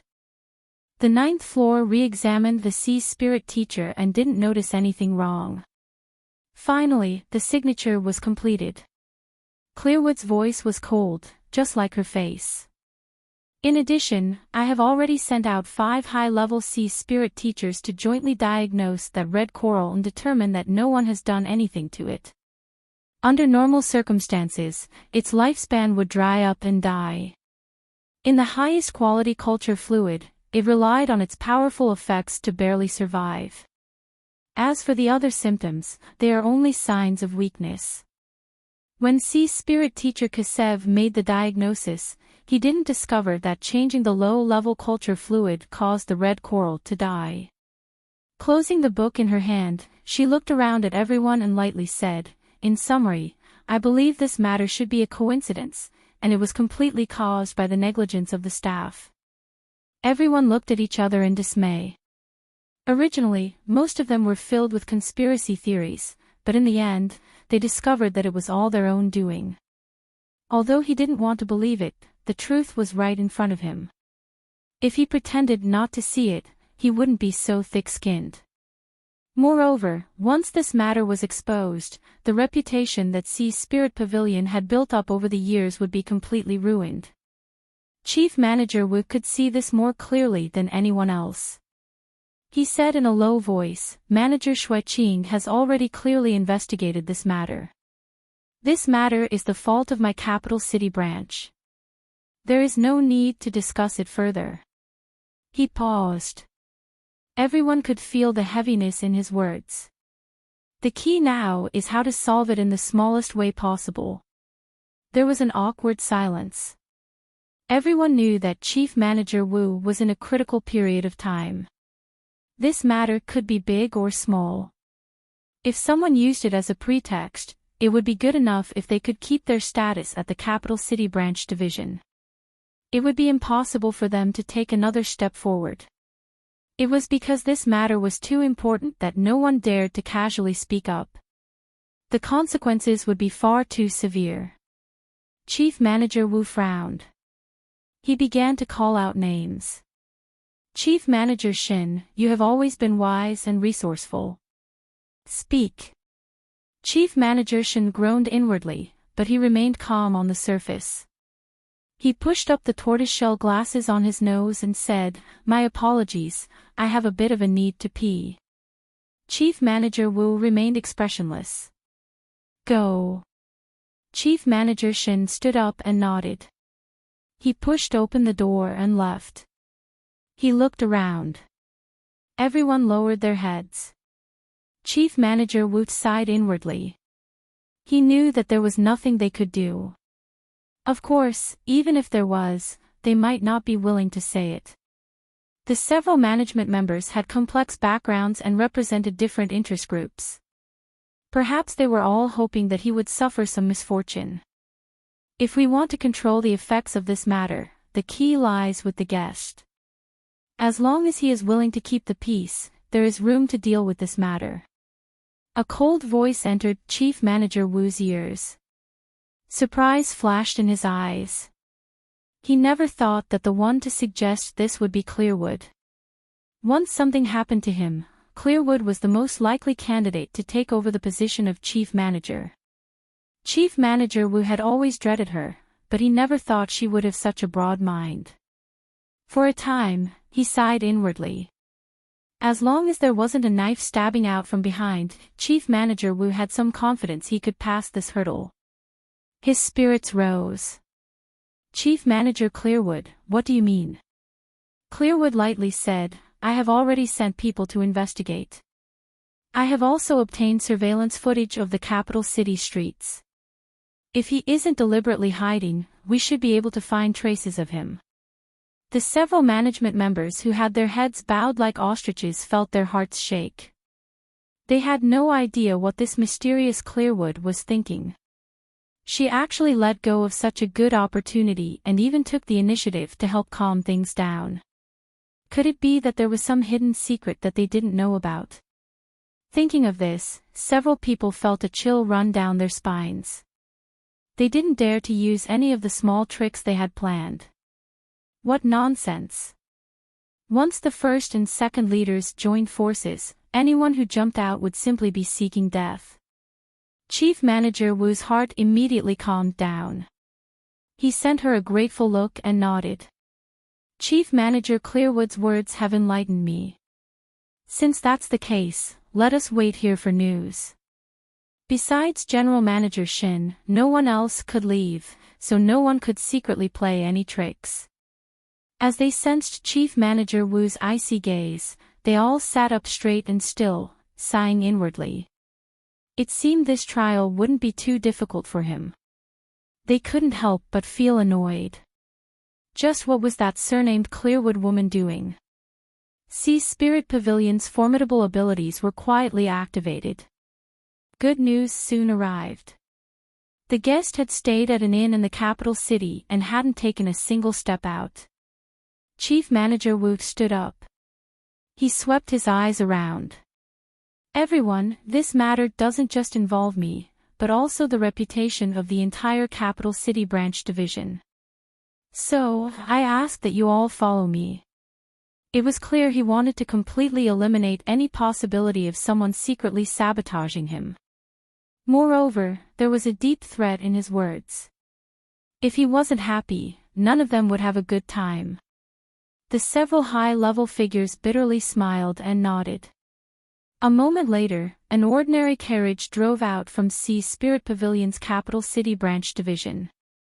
It circled the street several times, and after determining that no one was following it, it disappeared into the stream of people. When Qin Yu heard a servant knock on the door and say that someone was requesting an audience, surprise flashed in his eyes.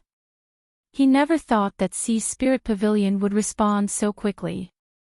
I understand. Invite them in. In just several breaths of time, there was a knock on the door.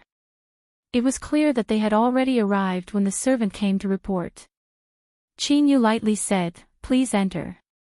With Chief Manager Wu in the lead, a group of 6 people filed in. General Affairs Shin, who had escaped to take a piss, was also brought in. Seeing Qin Yu calmly greet them, Chief Manager Wu's heart tightened. His smiling eyes turned a bit colder. Guest, it seems you already knew that we would come. Qin Yu didn't hurry to answer. He gestured with his hand. Please sit. The room he had booked was extremely large. There was a spacious living room at the entrance and a chair woven from seaweed was spacious and comfortable. Chief Manager Wu had experienced many trials and tribulations. He took the lead and sat down. He knew that since the other party didn't deny it, they would definitely give him an answer. Everyone, you must have come for that red coral. A steward had an icy expression. If so, are you admitting that you deliberately planned all of this? Chief Manager Wu lifted a hand. He lightly said, "Just what do you plan on doing?" The voice beneath the black robe was calm. "Did you bring that red coral?" Clearwood flipped her hand and took out a jade box. Her indifferent eyes fell on his face. Qin Yu lifted his hand and the jade box fell in front of him.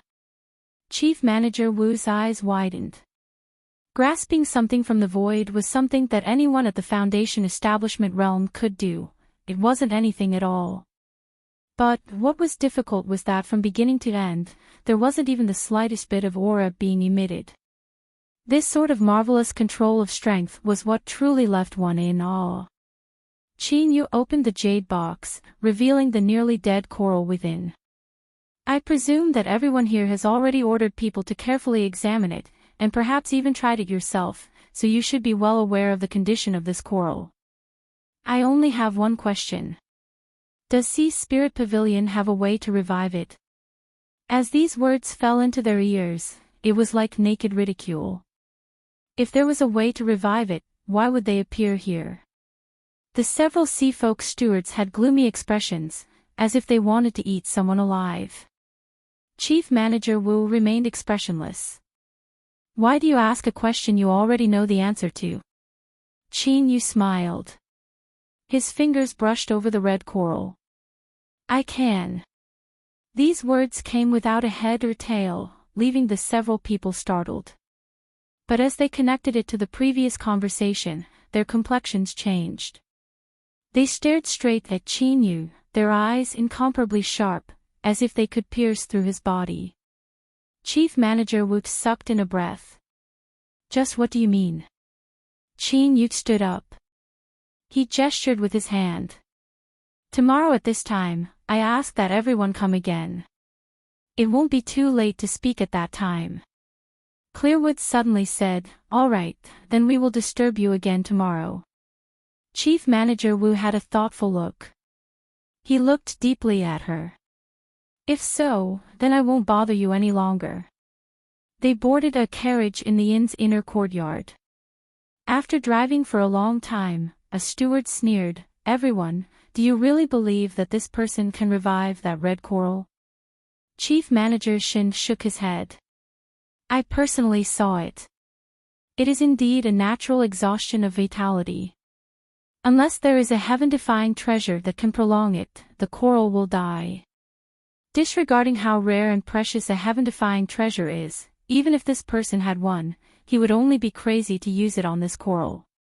He naturally didn't believe them. Clearwood lightly said, "It's only a day. What harm is there in waiting?" A cold chill rose in the air.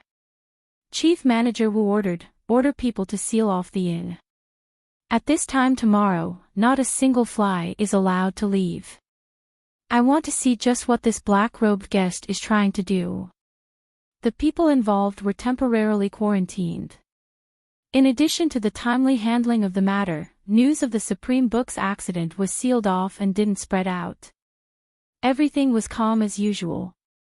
But this tranquility was suddenly broken when the coral turned from blue to red. Blue Sky Tower and Earthfault Spire held a joint press conference, directly stating that Sea Spirit Pavilion had made a mistake in the Supreme Book and that they were trying to cover up the truth. They had already placed the guests involved under house arrest, and they even said that they had obtained key evidence.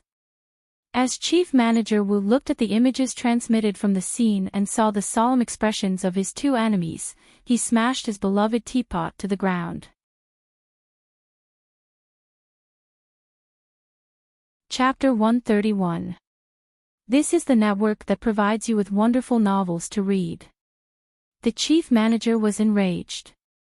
Sea Spirit Pavilion stirred up a storm of investigations and soon locked onto the source of the news leak. But the two middle-level managers had clearly expected this and they had already disappeared before their anger reached them. A bounty was issued. Unless the two of them never showed themselves again in this life, it would be impossible for them to escape being hunted down. But even if they were cut to pieces in the future, it would be useless. Under several gloating gazes, Chief Manager Wu boarded the carriage and raced straight to the restaurant Qin Yu was at. Since the news had already been exposed, there was no need to hide it any longer. But even though he was prepared, the scene that greeted him still caused his heart to shrink. The people of the capital city had always been bold and daring. They never feared that things weren't lively enough. They were arrogant on the surface and had an inexplicable sense of superiority when facing any outsider. Their bones were filled with a desire to gossip. Three great sea spirit organizations were at odds with each other, and Sea Spirit Pavilion was mired in scandal. How could they miss out on such an explosive scene? Seeing Chief Manager Wu appear, it was unknown who started it first, but there was a chorus of boos. The cultivators of Sea Spirit Pavilion that were still blocking off the restaurant immediately sent out several people to quietly squeeze into the crowd. With several pained groans, the several people that were leading the disturbance fell to the ground and were dragged away. Chief Manager Wu had a light expression. He lifted a hand and pressed down. Everyone. His voice contained a trace of his cultivation. As it fell into everyone's ears, they immediately fell silent. As for the rumors that slandered Sea Spirit Pavilion, we will definitely investigate them to the end. We will not let off those who spread them. This matter is not what everyone thinks it is. If you have time, please wait here for a moment and I will soon give everyone an explanation. As he finished speaking, he turned and left. With the guards leading the way, he strode into the inn. After a moment, Chief Manager Wu asked several questions. He pushed open Qin Yu's door and sat down at the table. He picked up a teacup and drained it in a single gulp. He said, "I've waited an entire day and yet this is the result I've received. Even if it has nothing to do with you, you should still give me an explanation." Qin Yu took out a jade box and flicked his fingers. Chief Manager Wu picked it up and opened it. He frowned. His face was expressionless, but his violently shrinking pupils indicated that his mood was violently fluctuating. After a long time, he took a deep breath and pressed down on the jade box, quietly changing the way he addressed Qin Yu. "Mister, what do you mean?" Qin Yu smiled. "I wish to find a job at Sea Spirit Pavilion." An hour later, Chief Manager Wu walked out of the inn with a radiant smile on his face. He intimately held onto a black robe and said, "Everyone, this is the owner of Red Coral. Next, I ask him to personally announce the final result of this matter." Qin Yu lightly said, "Everyone, Red Coral has recovered." Chief Manager Wu clapped his hands. Sea Spirit Pavilion is the industry leader and has the most formidable background and strength. I ask everyone to believe us and not be deceived by those with ulterior motives. From start to finish, Sea Spirit Pavilion's Supreme Book has never failed. It is just that the treatment requires some time. Don't believe it. A crab monster jumped out, his face full of mockery. With Sea Spirit Pavilion's methods, it would be far too easy for them to find someone to impersonate. I have the mark of that red coral in my hand. Since you say it has been cured, do you dare to take it out to compare? Don't ask me how I obtained the mark. After all, in this world, there are still several sea folk with a righteous heart. Chief Manager Wu coldly sneered. He knew that if this crab monster dared to jump out, then he was prepared to die. He didn't say anything else. He cupped his hands together and said, "Mr. Ning, since this person wishes to see the red coral, then please take it out. That way, in front of all the elders of the capital city, you can clear the name of my Sea Spirit Pavilion."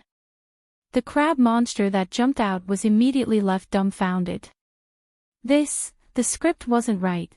It didn't matter if he panicked, flew into a rage out of shame, or tried to kill him, there should always be a follow-up plan waiting for him. So, why did he agree so easily? Was he forcing himself to remain calm, or was he confident in his superb disguise skills and that he wouldn't be seen through? That wasn't right. Someone as astute as Chief Manager Wu wouldn't know that since they took action, they had complete confidence in themselves. Could the red coral really be fine? From start to finish, was this all a plot of Sea Spirit Pavilion? As he thought of this, a cold sweat dripped down his forehead. The reason he didn't fear death was because those behind him had promised him a sufficient price. But if his death was meaningless, then those promises would likely become nothing more than bubbles. Qin Yu flipped his hand. With a flash of light, a jade box appeared. He opened it and a red coral quietly lay within. Chief Manager Wu coldly sneered. "Where is the mark? Take it out." The crab monster paled. But with things having come this far, there was no way to retreat. He clenched his teeth and crushed the jade slip in his hands. A mark appeared above his head. It was the phantom of the red coral. The mark was a unique method of sea spirit teachers. It was used to determine the identity of a sea spirit and not allow it to be swapped out. The method of verification was simple. As long as it approached the true body, the mark would emit a light. There was a light cry above his head. A faint light sprinkled down. The crab monster's face was ashen. The crowd was in an uproar. No one thought that the scandal of Sea Spirit Pavilion that had caused such an uproar would actually be fake from start to finish. They couldn't help but feel angry that they had been fooled. The dozens of cultivators that were scattered around all had ugly complexions. As if they had received orders, they lowered their heads and left. Chief Manager Wu cupped his hands together and loudly said, "Fellow citizens of the capital city, under the eyes of everyone here today, the reputation of my Sea Spirit Pavilion has been cleansed. Everyone here is a witness. In the future, if anyone mentions this matter again, I ask that you all speak up for my Sea Spirit Pavilion. I will be eternally grateful." These words were beautifully spoken. In particular, they gave everyone a way out of this embarrassing situation. Their impression of Sea Spirit Pavilion immediately improved. With just a few words, they had won the hearts of the people. Chief Manager Wu, who had the qualifications to manage the capital city's branch division, truly lived up to his reputation. But his fierceness didn't stop there. His tone darkened. Sea Spirit Pavilion has been established in the capital city for many years. Although we have competition with our peers, we have always maintained a harmonious and win-win mentality. We have never deliberately plotted against anyone. This matter is truly chilling. Sea Spirit Pavilion doesn't take the initiative to stir up trouble, but that doesn't mean we are afraid of trouble. I hope that our peers can give us an explanation as soon as possible. When he mentioned their peers, he skipped over the names of Blue Sky Tower and Heartfelt Spire. But everyone knew that he was referring to them, and there was even a hint of a despicable villain in his words. The crowd cheered and some people even cursed out loud. Soon, a tide of anger rose up. The reputation that Blue Sky Tower and Heartfelt Spire had built up over the years had been destroyed in a single day. Of course, these people who cursed and cursed were all people arranged by Sea Spirit Pavilion. Even though they were in a hurry, Chief Manager Wu didn't forget to do this. It was clear that he had been holding back his energy to give these two great sea spirit influences a taste of his own medicine.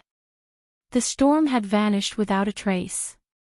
Not only was Sea Spirit Pavilion unharmed, but they had also managed to inflict heavy losses on Blue Sky Tower and Heartfelt Spire. It could be said that their glory was boundless.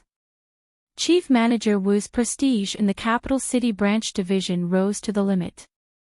All the stewards lowered their heads in congratulations and sighed at his luck. In this sort of situation, Chief Manager Wu had directly hired a high-level sea spirit teacher. Although this was a bit against the rules, no one dared to jump out to object. Thus, within Sea Spirit Pavilion, there was one more person called Ning Qin. Last night, he had been busy until late at night and was exhausted to the point of death.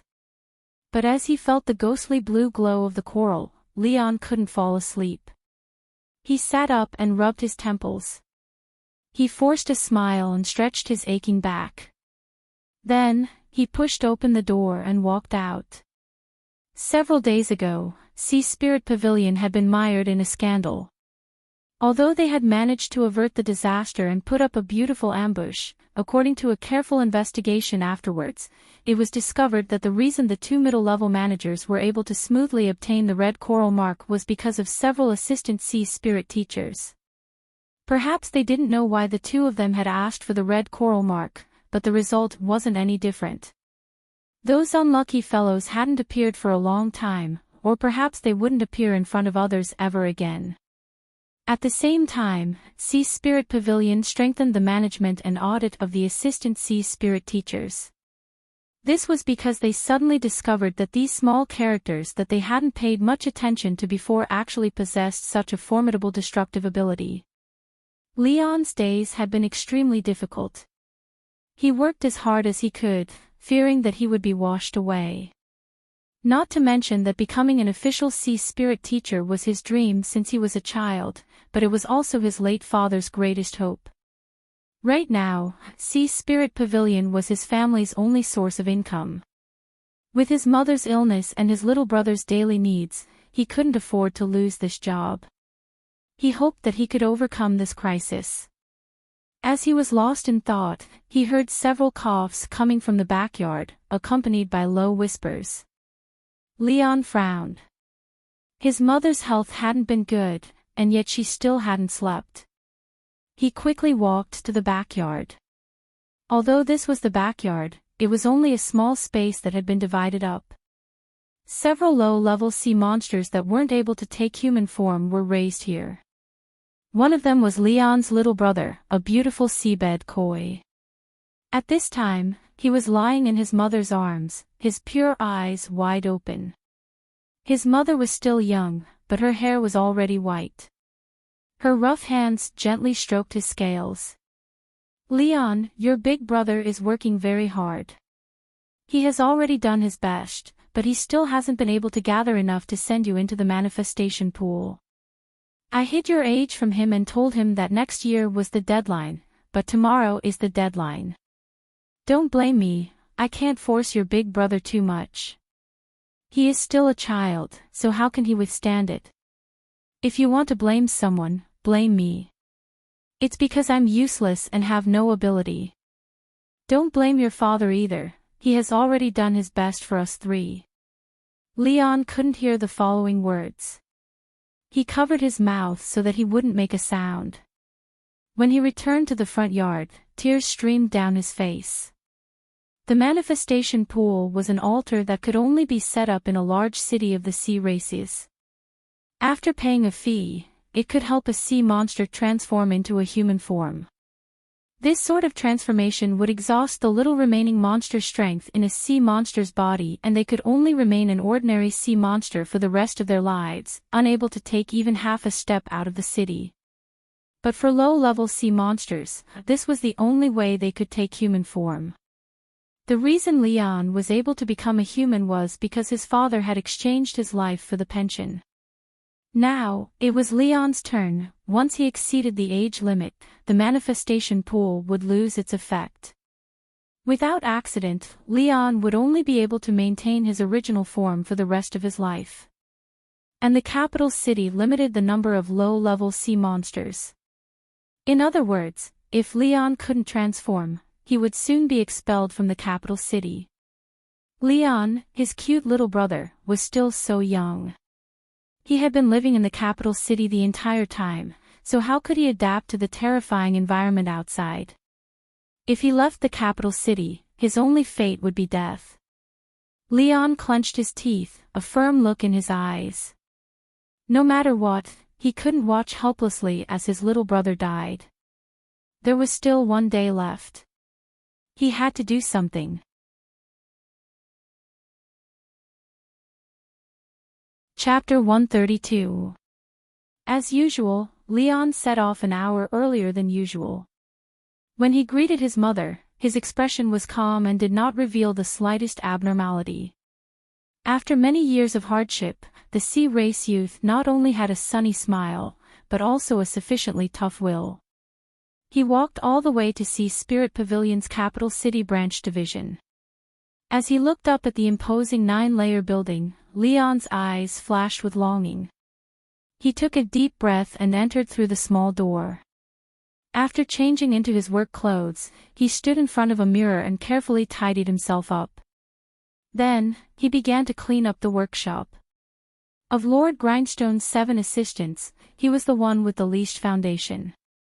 Normally, he would have to do a few more things to avoid being bullied and looked down upon.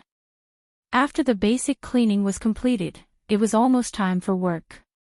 The other colleagues arrived one after another, nodded, and sat down in their seats. Over the years, they had gotten used to Leon's cleaning. They were even used to it. After all, he was just from a poor family. His future achievements could be seen at a glance, so there was nothing to worry about. The last to arrive was a petite girl of the sea race. There were a few exquisite patterns between her eyebrows, indicating that her original form was that of the deep-sea green shell, which was different from the low-level shell race. She belonged to the upper-class race of the capital. She was beautiful, and coupled with a bit of vitality, her youthful and lively light was incomparably dazzling. His colleagues stood up one after another, smiling and chatting with each other. After greeting them, the girl patted Leon on the shoulder. "Hey, what are you thinking about? If Lord Grindstone sees you like this, you'll be in trouble." Leon squeezed out a smile. "It's okay. I'm about to start working. Ching Ching, you should get back to work."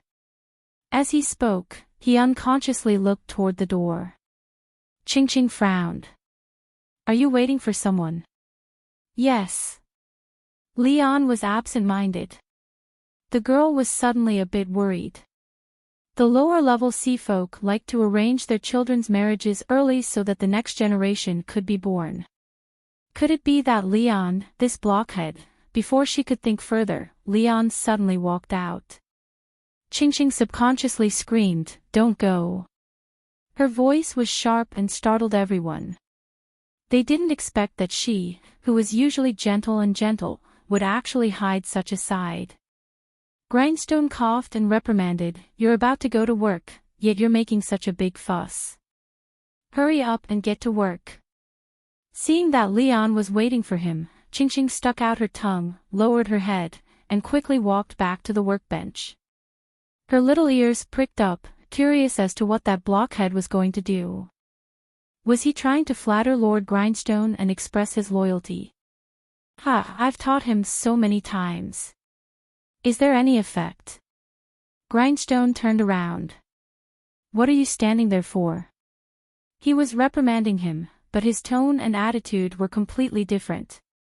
He was filled with impatience.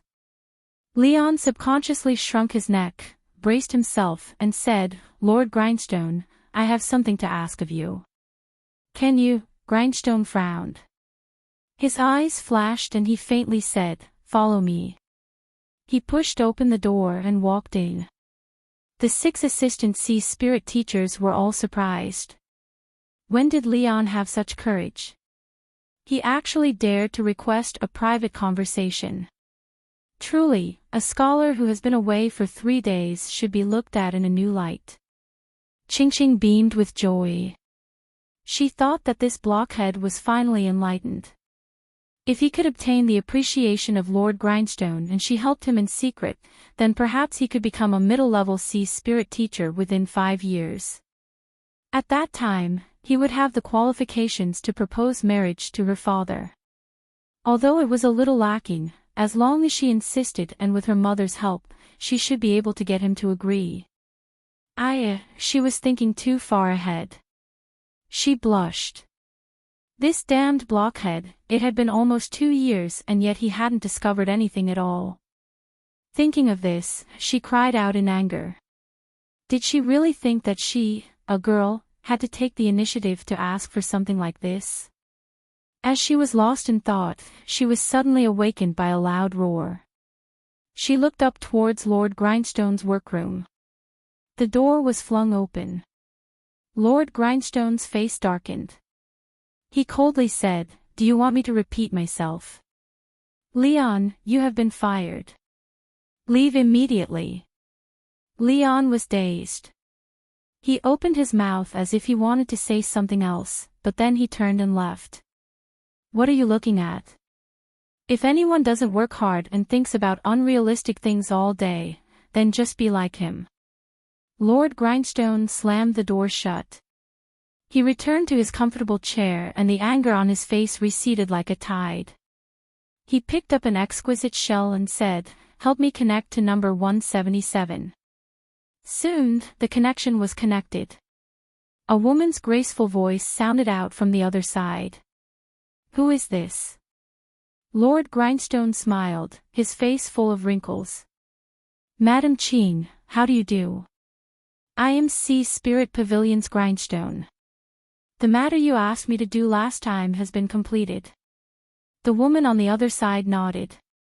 There was a bit more satisfaction in her voice. "I have troubled Lord Grindstone. If there is a chance, please come to my residence to drink some tea." "Yes, if there is a chance I will certainly pay a visit." After speaking a few more words, Grindstone placed the shell on the table. His smile became even brighter. Leon was a good assistant, even the picky Lord Grindstone had to admit this. In fact, he was the most capable person under him. But, so what? He was just a low-level sea spirit teacher with no background. If he could form a relationship with the Ching family on Noble Court Avenue, then sacrificing him wouldn't be a pity. Moreover, today was a chance that Leon had given him on his own initiative. Otherwise, it would have been hard to find a reasonable reason to fire him. Lord Grindstone sighed in comfort. Everything was just too perfect. Leon walked through the staff passageway. With his pale face and the clothes of a sea spirit teacher assistant, it was easy to judge just what had happened to him. After all, there had been far too many people who had suffered the same fate as Leon. As his colleagues glanced around, they all thought that there was another unlucky fool. The sound of running could be heard. Ching stood in front of him, anxiously asking, "What did you say to Lord Grindstone? Why did he fire you?" Leon bitterly smiled. "I asked Lord Grindstone to give me half a year's salary in advance, but he refused me. He said that my thoughts were fickle and that I couldn't continue working as an assistant." Ching's eyes widened. "Just because of that? Why would he do that? Come back with me and we will reason with him. We will make him give us an explanation." Leon grabbed onto her. "Don't, I will implicate you."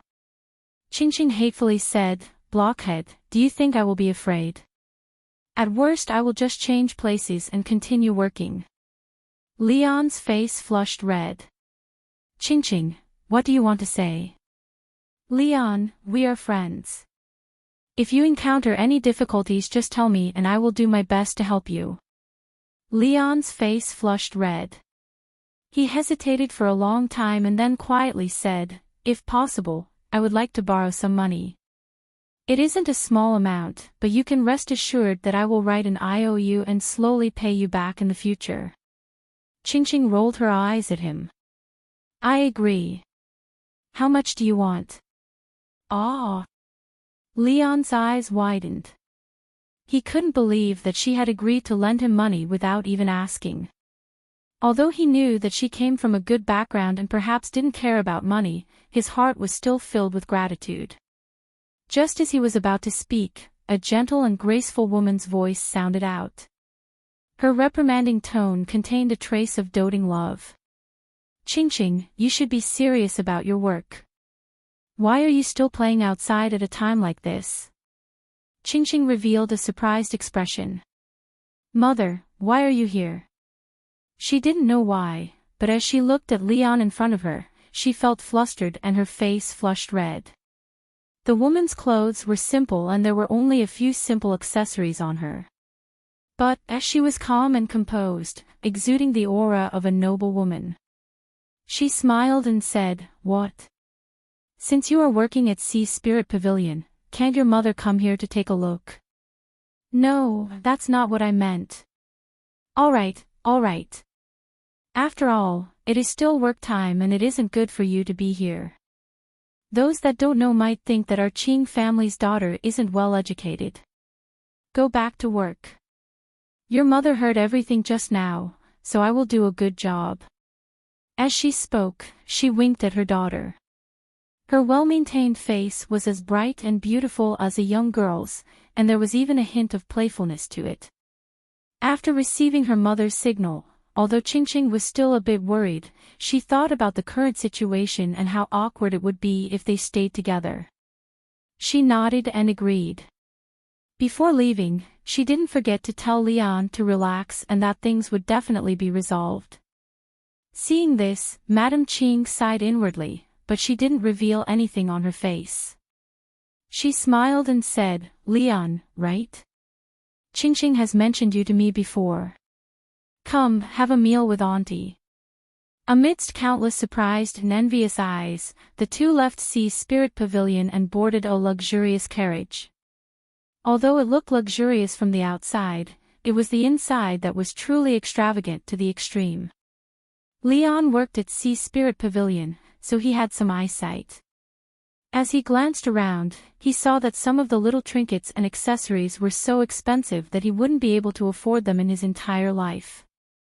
Madame Qing invited him to sit down. She poured a cup of tea and casually spoke about some small matters. For instance, eating with some noble madam or attending some noble banquet. Her tone was gentle and clear, and Leon felt as if he were immersed in the scene. But, the more he did so, the more awkward it became. Because they didn't have a common topic to talk about, he didn't know how to interrupt. He could only smile awkwardly. Soon, the carriage stopped deep in a small alley. When they got off, they saw a common-looking mansion. At the entrance, a boss in festive robes was already waiting. As he saw Madame Qing, he respectfully bowed and then respectfully welcomed her in. He swept his eyes over Leon several times. His sinister eyes immediately judged Leon's situation, but he didn't reveal anything. He simply smiled and nodded in greeting. While the outside wasn't remarkable, the inside was a completely different world.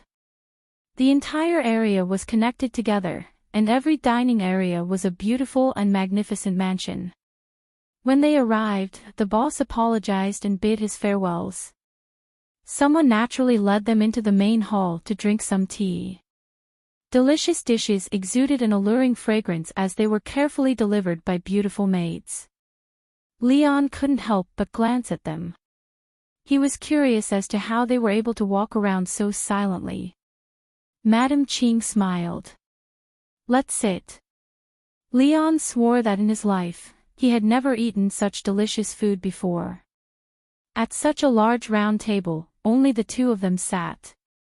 Madame Qing didn't say anything. She only warmly smiled and helped him pick up some food. Even though he was restrained in his heart, Leon unknowingly ate a great deal. He burped, an embarrassed expression on his face. Madame Qing smiled and laid down her chopsticks. "Are you full yet? There are still several soups left." Leon waved his hand again and again. "There's too much. I can't drink anymore." "If you can't drink it, take it home and let your family have a taste. I've already paid for it, so it would be a waste not to eat it." Leon hesitated and then nodded. Madame Qing smiled. She placed a card on the table. It was completely white, and beneath the light, it shimmered with a warm light. Leon recognized this card. It was an anonymous consumer spirit card that was guaranteed and issued by the royal family and various large financial groups. This card could be exchanged for 5,000 spirit stones at any point. "Auntie has heard your words with Qingqing. Accept this card, it should be able to solve your predicament." Leon was excited. Thank you, madam, thank you, madam. I will write you an IOU and I will definitely return it as soon as possible. Madam Ching shook her head. There is no need for an IOU. Leon, I hope you can calm down and listen to what I have to say next.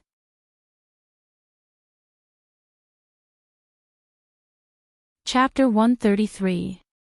Qingqing is my family's only daughter.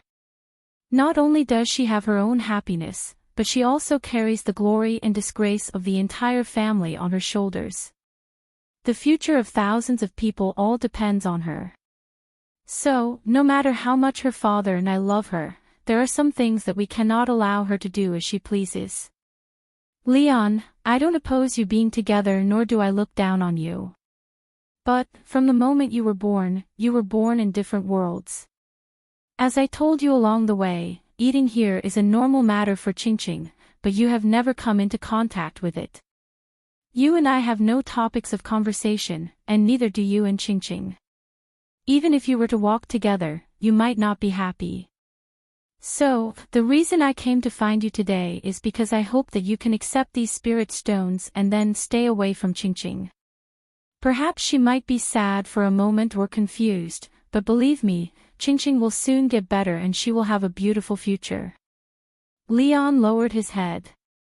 From the moment Madame Qing spoke, his complexion had paled to the point that there wasn't the slightest bit of blood left in him. Madam, you have misunderstood. Qingqing and I. Miss Qingqing are only friends. There is nothing else. Madame Qing sincerely said, perhaps I am mistaken, but just think of it as a mother who dotes on her child and is worried about overreacting. Leon, can you promise Auntie? Leave Qingqing. Leon was silent for a long time. Then, he slowly stood up. Madam, I will disappear. But, you cannot accept this card. Madame Qing frowned. She thought that he hadn't given up yet. Her gentle voice became a bit more distant and indifferent. Leon, do you know how much it costs to eat a meal here? The card I gave you can only eat 3 times a day. It is only 3 meals a day. Do you think that Qingqing can stay with you for a long time? Take it. Perhaps it can help you walk out of your predicament and help those who need help. After all, living isn't just for yourself, but also for your family. Leon suddenly froze. His eyes were bloodshot, and his body trembled slightly as he held the card in his hand. Madame Qing revealed a warm smile. Let's go. Let's return to Sea Spirit Pavilion. As good friends, we should say our goodbyes before leaving. Of course, Leon, I believe that you are a smart child and will not hurt Qing, right? Leon's ears buzzed. He subconsciously nodded and followed behind Madame Qing like a walking corpse. By the time he regained his composure, he could already see Sea Spirit Pavilion's 9-layer building in the distance. A beautiful figure was pacing back and forth in front of the building, occasionally kicking her feet. Madame Qing sat down on a soft couch. Go. Tell Qingqing that you are leaving. Once you become successful in the future, you can come back and look for her. Just think of it as leaving her with a beautiful memory. Let's rewind time a bit. When Madame Qing brought Leon away, in Grindwheel's Sea Spirit Teacher Workshop, Leon was chased away, and the few sea race youths were secretly delighted. But soon after, they frowned. This was because there would be no more free cleaners in the future. They would have to pick up and distribute the cleaning work again. The few of them had finished what they were doing and gathered together to discuss who would be assigned to Qingqing's group. They were all red in the face from arguing. Suddenly, the door of the studio was pushed open. A young man in a well-ironed long robe and meticulously combed hair appeared in front of them. Where is Grindwheel? I can't open his spirit shell. I have an important matter to discuss with him. His calm voice carried with it the standard air of the capital city. Although they didn't know who he was, the high-level status card he wore on his chest and his powerful aura was enough to shock several low-level sea spirit teachers. Please wait a moment. We will immediately inform teacher. There was a knock on the door. Grindwheel opened and frowned. He put on an impatient expression as if his work had been interrupted and said, "What is it?" The young man nodded. "Grindwheel, I am looking for you." Seeing who it was, Grindwheel's smile instantly brightened. He thought that today was his lucky day. He had just managed to form a relationship with the powerful Qing family on Noble Court Avenue, and now, Chief Manager Wu, the first section chief of the Secretariat, had personally come to visit him. Could it be that he was going to announce that his application to be promoted to the high level last month had been approved? Thinking of this, Grindwheel's fingers trembled. "Director Jean, please come in. I just happened to obtain some good tea. I would like to ask Director Jean to comment on it." Director Jean was expressionless. "There is no need for tea. I came here today for official business. There is a sea spirit teacher in your studio named Leon, and he has other work arrangements." "Where is he?" "Follow me." His eyes swept around, and everyone was stunned. He couldn't help but frown. "He isn't at work today." "Then please tell me, where is Leon's registered address?" This was the rhythm of someone knocking on his door. Grindwheel's forehead dripped with sweat. "Director Jean, about Leon's job change," Director Jean frowned. "You don't need to know the specifics. However, this transfer was personally signed by the chief manager.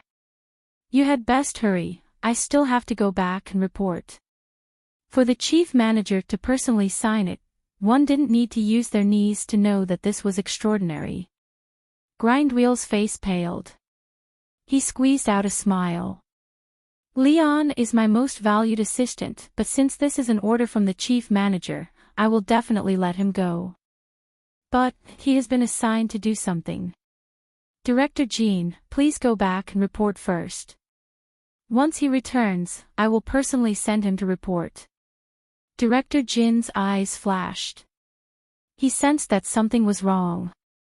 But in the end, this was a middle-level sea spirit teacher who also had the strength to rise to a higher level. He had to give him some face. "Then, I'll have to trouble Lord Grindwheel. Please find him as soon as possible and don't delay for too long." Grindwheel nodded again and again. When Director Jin's figure vanished, the smile on his face instantly vanished. He grabbed the closest assistant and hysterically roared, "Where is Leon?" He left." "Who said he could leave?" "Trash, go out and look for him. All of you, find him and bring him back." Walala, 5 assistants ran out. Grindwheel's complexion was cloudy and uncertain. Then, he stamped his feet and also rushed out. But no matter how much they searched, they couldn't find Leon's figure. Lord Grindwheel brought people to the residence that Leon had registered. The address wasn't wrong, but he wasn't here. After waiting for an hour, Grindwheel found Director Jean, his forehead dripping with sweat. He stammered out the truth. Director Jean coldly said, "You will have to explain this matter to the chief manager yourself." He stood up and hurried over to the chief manager's study. He gently knocked on the door. "Come in." Director Jean lowered his head. He said in a soft voice, "Chief Manager, Leon has been dismissed this morning." Chief Manager Wu arched an eyebrow. He glanced at Black-Robed. Qin Yu frowned. He thought for a moment and slowly said, "Do you know why he was dismissed?" Director Jean replied, "I don't know the specific reason, but Grindwheel is outside. Do you want him to come in?" Chief Manager Wu nodded. "Let him in." Director Jean turned and left. Soon, Grindwheel pushed open the door and entered. As he saw that there was another person in the study, he was startled for a moment before respectfully bowing. "Greetings, Chief Manager." Chief Manager Wu lightly said, "Grindwheel, why did you dismiss Grindwheel?" Grindwheel was already prepared. Reporting to Chief Manager, Leon's work is perfunctory and his attitude is sloppy. Normally, there are many places where he is in a mess. This morning, he suddenly asked for half a year's salary in advance. After I refused, he spoke rudely, so I dismissed him. You are lying. Beneath the black robes, a sharp gaze appeared. Grindwheel stiffened. He clenched his teeth and said, "Who are you? How dare you slander me like this?" Chin Yu didn't look at him. He lightly said, "Chief Manager, how a person is like is best understood by their colleagues. Perhaps you can investigate." Grindwheel was shocked and angry. Just who was this person that dared to speak to the chief manager like this? Moreover, what sort of status did the chief manager have? Why would he care about a low-level sea spirit teacher? But in the next moment, Chief Manager Wu's words caused him to fall into an icy lake. Grindwheel, you should know that if I order an investigation, I will absolutely find the truth. Grindwheel struggled in his heart for a second. Then, he let out a dejected sigh. He knew that if he continued to be stubborn, the result would only be worse. It was Madame Qing's idea. She wanted me to find a chance to expel Leon. He immediately explained the attitude of Leon and Qingqing, as well as Noble Court Avenue's Qing family. Chief Manager Wu's complexion was ugly. Of course, most of it was a disguise. With his status, if it weren't for Qin Yu, he wouldn't care about a mere low-level sea spirit teacher. Leave. I will order people to continue investigating this matter. Wait for the final result. Grindwheel opened his mouth, but in the end, he didn't dare to say anything. He left with a long face. Director Jean entered the study. Chief Manager, Leon has been found. Where? Director Jean opened the window. The 9th floor had an excellent view. One could see the entire Double Yang Street and even the distant royal palace. Qin Yu stood up and walked to the window. He saw a young man and woman standing together in front of 9-layer building. The girl was excitedly saying something. Leon slowly shook his head, a bitter smile on his face. After looking for a moment, Qin Yu looked into the distance.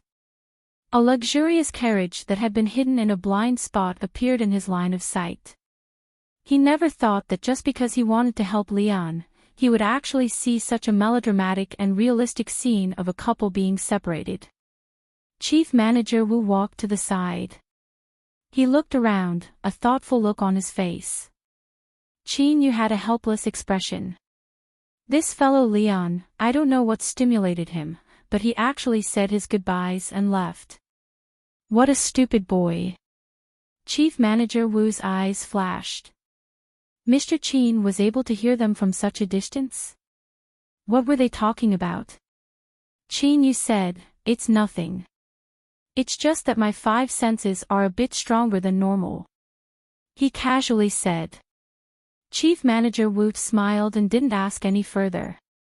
His thoughts raced. 9-layer building was high, and at such a distance, he could clearly hear the whispers of 2 people. It clearly wasn't as simple as his 5 senses being a bit stronger. Within the sea races, those with extraordinary 5 senses were all races with powerful bloodlines. Although he didn't know Ning Qin's origins, he had at least narrowed down the range. As for the surname Ning, it was extremely rare in the sea region.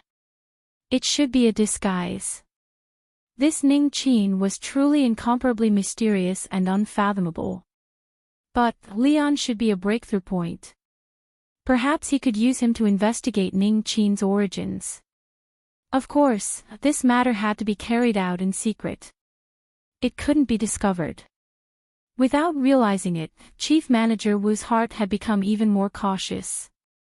Qin Yu suddenly said, "I have just arrived at the capital city, so I don't know much about common sense." Chief Manager, could Sea Spirit Pavilion help him? Chief Manager Wu's thoughts stirred. He laughed. Mr. Qin, rest assured. Although Sea Spirit Pavilion doesn't dare to say that they can flatten the capital city, it shouldn't be a problem for us to move several mansions on Noble Court Avenue. Hashtag. When it came to the sea region, Leon was one of the protagonists, so he definitely wasn't just spouting nonsense. Also, I ask for subscriptions, monthly passes.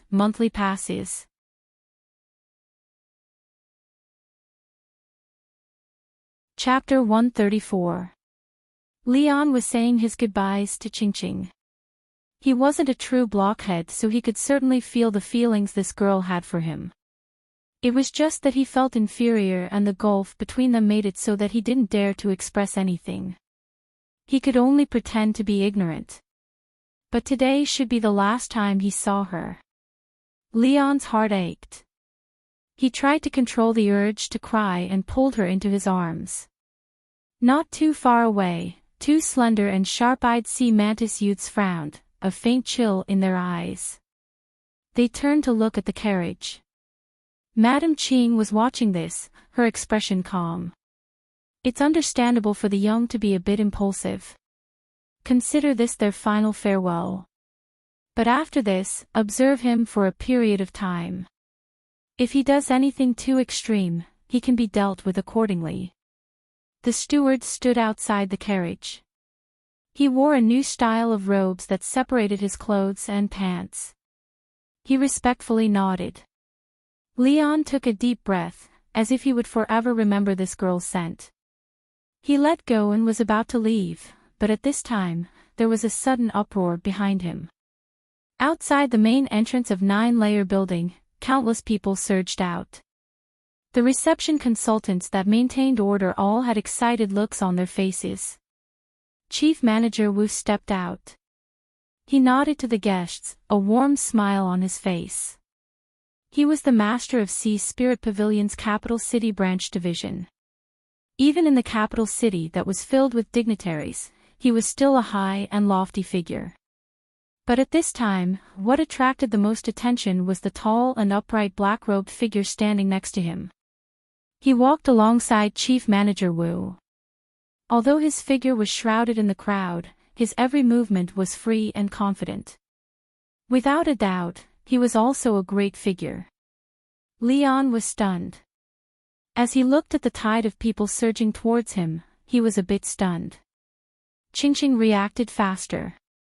She grabbed his hand and pulled him away. But before the two of them could dodge, Director Jean had already arrived. He said in a soft voice, "Leon, is it? Please wait a moment. The chief manager will publicly announce your new job." These words knocked Leon unconscious. He had already been dismissed by Lord Grindstone, so how could he have a new job? Moreover, he had even alarmed the chief manager. Qingqing's mouth fell open, joy surging in her eyes. No matter how she looked at it, this commotion didn't seem like a bad thing. If it weren't for Leon's stunned expression, she would have asked him just what he had done to cause such a commotion. Chief Manager Wu stopped. His smile became even warmer. "Leon, right?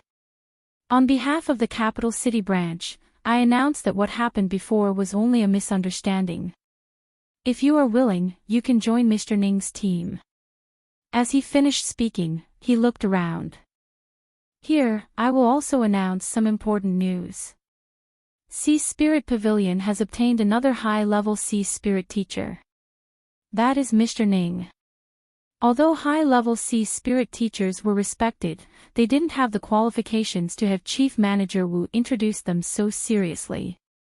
There could only be one explanation.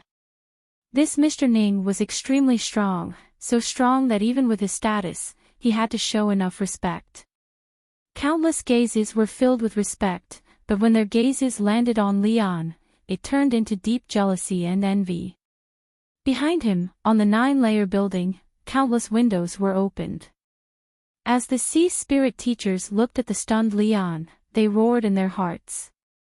Why would Mr. Ning take a liking to this boy? Whether it was in strength or appearance, I could easily crush this boy. In the grinding wheel studio, several of the former employees opened their mouths wide at the same time, enough to stuff a huge turtle egg inside. Director Jean reminded him, "Leon, if you're willing, you can pay your respects to your teacher." After a pause, he couldn't help but reveal a trace of envy. "You are the first assistant in Mr. Ning's studio." Whoosh! At this time, the crowd really did explode. According to convention, in every high-level C-Spirit teacher studio, the first assistant was an absolute trusted aide. Their status was above everyone else and they assisted the C-Spirit teacher in managing the studio. Moreover, if they didn't have a teacher, they would automatically become the disciple of the C-Spirit teacher. This was a true disciple that could be taught skills and taught with great care. If their eyes had been burning hot when they looked at Leon before, then now they were like magma, wishing they could burn him to ashes and turn him into nothing but dregs. This boy, could he have saved the world in his past life? Otherwise, why would such a great meat pie fall from the heavens and land in his mouth? What about us? There's still us. As for whether or not he had a teacher, where was his brain? Where was his brain? Even if he had a teacher, it would become none. Was there a need to say anything? Ching Ching shook Leon. "Leon, what are you doing here? Hurry up and bow to Mr. Ning." The pleasant surprise had come too quickly and she felt dizzy. But there was one thing that was clear, Leon didn't need to leave. Leon's lips trembled. He fell to his knees. "Junior, disciple greets teacher," the voice beneath the black robes was calm. "Rise." Leon fiercely looked up, his face shaking. But the eyes beneath the black robes caused him to swallow back the words he was about to say. Chief Manager Wu saw all of this and became increasingly sure of his guess. There was definitely some connection between Leon and Mr. Ning. In the distance, Madame Qing let down the curtain. She lightly said, "Let's go." The steward drove away. The guards that were scattered around quickly gathered around. Sitting in the carriage, Madame Qing had a calm expression. But, in the depths of her heart, great waves were already rising. Regarding Leon, she had already investigated him thoroughly. He had no background at all. What was the meaning of C-Spirit Pavilion's actions today? Was it to punish the Qing family for interfering with C-Spirit Pavilion? She had already learned of the matter of Grindwheel just now. No, with Chief Manager Wu's shrewdness and status, even if he was dissatisfied with the Qing family, he still wouldn't use such a direct method to cause her and the Qing family to lose face. If so, then the reason was most likely because of Mr. Ning. Madame Qing rubbed her temples. She didn't like the feeling of things suddenly spiraling out of control. But no matter how much she disliked it, she could only temporarily suppress it.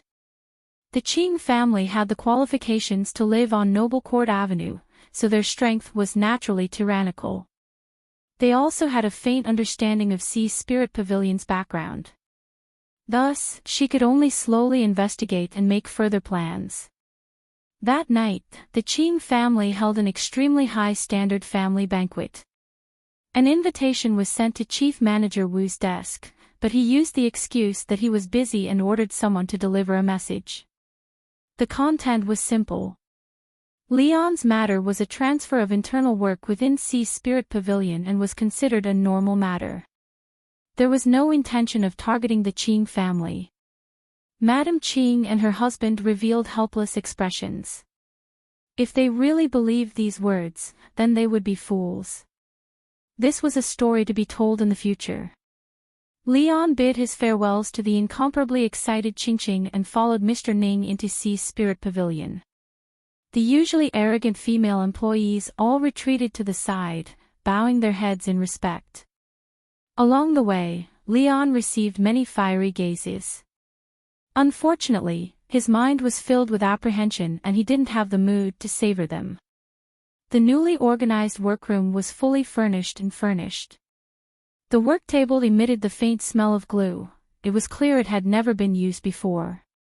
He closed the door and activated the isolating array formation. Then, he lifted a hand and took off his black robe. He smiled and said, "Leon, hello." Leon's eyes widened. "Big Brother Ning, it's really you." You. He looked as if he had seen a ghost. "I said that it wouldn't be long before we meet again." Qin Yu smiled. "What is there to be surprised about? Although sea spirits live in the sea, they are also spiritual objects of the heavens and earth. In essence, they are no different from spiritual plants on land. In the human world, I was an alchemist and I have some experience in caring for spiritual plants. It shouldn't be too difficult for me to change professions and become a sea spirit teacher." If others heard these words, they would definitely scoff. "You're right, there is no difference between sea spirits and spiritual plants on land. But, how about grabbing an alchemist and having him look after a sea spirit teacher?" Leon came from a low-level sea race background and becoming a sea spirit teacher was a lucky chance coincidence. Because of his ignorance, he felt that Qin Yu's words made a lot of sense. "So that's how it is." Leon revealed a worried expression. "Big Brother Ning, if you are discovered then things will be very troublesome." One didn't need to think to know that a human cultivator had suddenly become a respected high-level sea spirit teacher of the sea races. The sea race, who had extreme thoughts and hated the human race, were going to explode. Qin Yu shook his head. "I know, but there is a problem in my cultivation and I need some treasures. I have no choice but to come up with this plan." His expression was dignified. "Leon, are you willing to help me?" Leon blurted out, "Of course I'm willing to help Big Brother Ning, but..." Qin Yu laughed. "Silly boy, do you really think that I can have some sort of plot in the sea race capital city? That is no different from seeking death. I'm not stupid." Leon immediately relaxed. "That's good. I was afraid that Big Brother Ning would end up harming the people in the capital city." He had a relieved expression on his face. What a naive boy. If he believed a single sentence, wouldn't he be sold off 800 times in the future? Qin Yu shook his head and let out a sigh of relief. A lone high-level sea spirit teacher was simply too eye-catching. He needed to keep a sea folk by his side so that he wouldn't arouse any suspicions. Originally, he only planned on helping Leon and improving his living environment as repayment for what he had done in the past. But when Qin Yu stood at the window on the 9th floor and realized this, he changed his plans. Of course, helping Leon was also Qin Yu's goal. But as he looked at the happy sea race youth in front of him, he secretly told himself that it would be best if he didn't reveal his identity before leaving the sea race capital city lest he implicate him. "Big Brother Ning, thank you for today. Otherwise, in short, I'm really grateful," Leon said with gratitude. Qin Yu smiled. "Who is that little girl?" Leon blushed red. Her name is Qingqing. She is the young miss of Noble Court Avenue's Qing family. She is a very good person and doesn't have the arrogance of a noble at all." As he spoke of the girl, his eyes brightened. But as he thought of Madame Qing's actions today, his light quickly dimmed. Qin Yu sat down and pointed to his side. "Tell me what happened today." Leon hesitated for a moment and then awkwardly recounted his experiences. Finally, he laughed at himself and said, "Big Brother Ning, the truth is that Madame Qing doesn't need to remind me. I am well aware of my own status and it is impossible for me to walk together with Qingqing.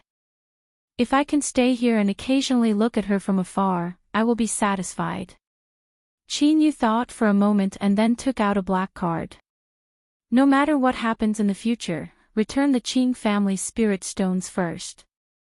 If you urgently need money, I will give it to you." Leon's eyes brightened. He had always felt bad about taking Madame Qing's card, so it would be best if he could return it. He gratefully said, "Big Brother Ning, consider it as me borrowing it from you. I will slowly return it to you in the future when I work. But I don't need that much. 3,000, no, 2,000 spirit stones should be enough." Qin Yu laughed. "Take it. If you can't spend it all, consider it your salary in advance. Don't decline. I know your mother's health isn't good, and the courtyard we share isn't good for the elderly's health. That's all for today. I will let you go home early. Come back to work tomorrow." Leon's face flushed red and his lips trembled. Finally, he bowed deeply and left. He lifted his hood and stood at the window, watching Leon leave with a happy expression on his face. Only then did Qin Yu feel relieved. It wasn't that his thoughts were dark, but that he was in a dangerous situation and he had no choice but to be cautious. Then, as long as he played the role of a sea spirit teacher well, he would be able to earn what he needed from the sea races. Thinking of this, Qin Yu smiled.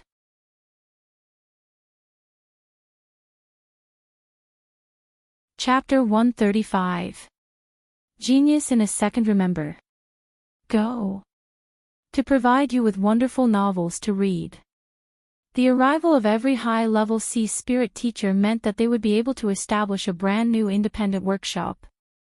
To the wandering middle-level sea spirit teachers, this was a chance for them to soar into the heavens. Thus, in today's sea spirit pavilion, all sorts of godly methods were used, jumping up and down in a lively manner. Although a disciple spot had been taken away by some unknown boy, according to rumors, Mr. Ning hadn't brought his original team. In other words, all of his assistant spots had to be chosen from Sea Spirit Pavilion. Not only did their chances of being chosen rise, but this also meant that they had a chance to become Mr. Ning's direct subordinates. This was simply too wonderful. The Human Resources Management Department was immediately packed to the brim. The supervisor even invited everyone to a banquet, and even a small assistant position was being rushed over. For a time, everyone ate until their mouths were oily and they were all smiles. They had a favorable impression of Mr. Ning, who they had never met before. He originally thought that he could quietly use some methods to drag out the selection process a bit longer and maximize the benefits of this opportunity. But when the first list of candidates was sent up in the afternoon, everyone in the Human Resources Management Department, from the supervisor to the staff, received a vicious blow to their heads and their vision darkened. If they couldn't be chosen, then that would be fine. At worst, they could just send up another batch of candidates. In any case, there were many middle-level sea spirit teachers waving their spirit stone cards around. But Mr. Ning's reply was, he didn't need them. The supervisor's face turned green. He had already accepted what he should have accepted. Now that the old man was doing this, it was obvious that he was going to be crippled. Moreover, which high-level sea spirit teacher didn't have at least a dozen or so assistants? Otherwise, how could they carry out their work? They were already busy enough with all sorts of miscellaneous matters every day. So, could they just stop messing around? The supervisor hesitated again and again before drawing up another list. He clenched his teeth and placed several strong middle-level sea spirit teachers on it. He thought that he should withdraw some of them and settle this matter first. He sent someone to deliver the list, thinking that they should be satisfied this time. But after a while, his subordinate came back with a distressed expression. He said that he wasn't even allowed to enter the door before being sent back. With this, the news couldn't be suppressed any longer.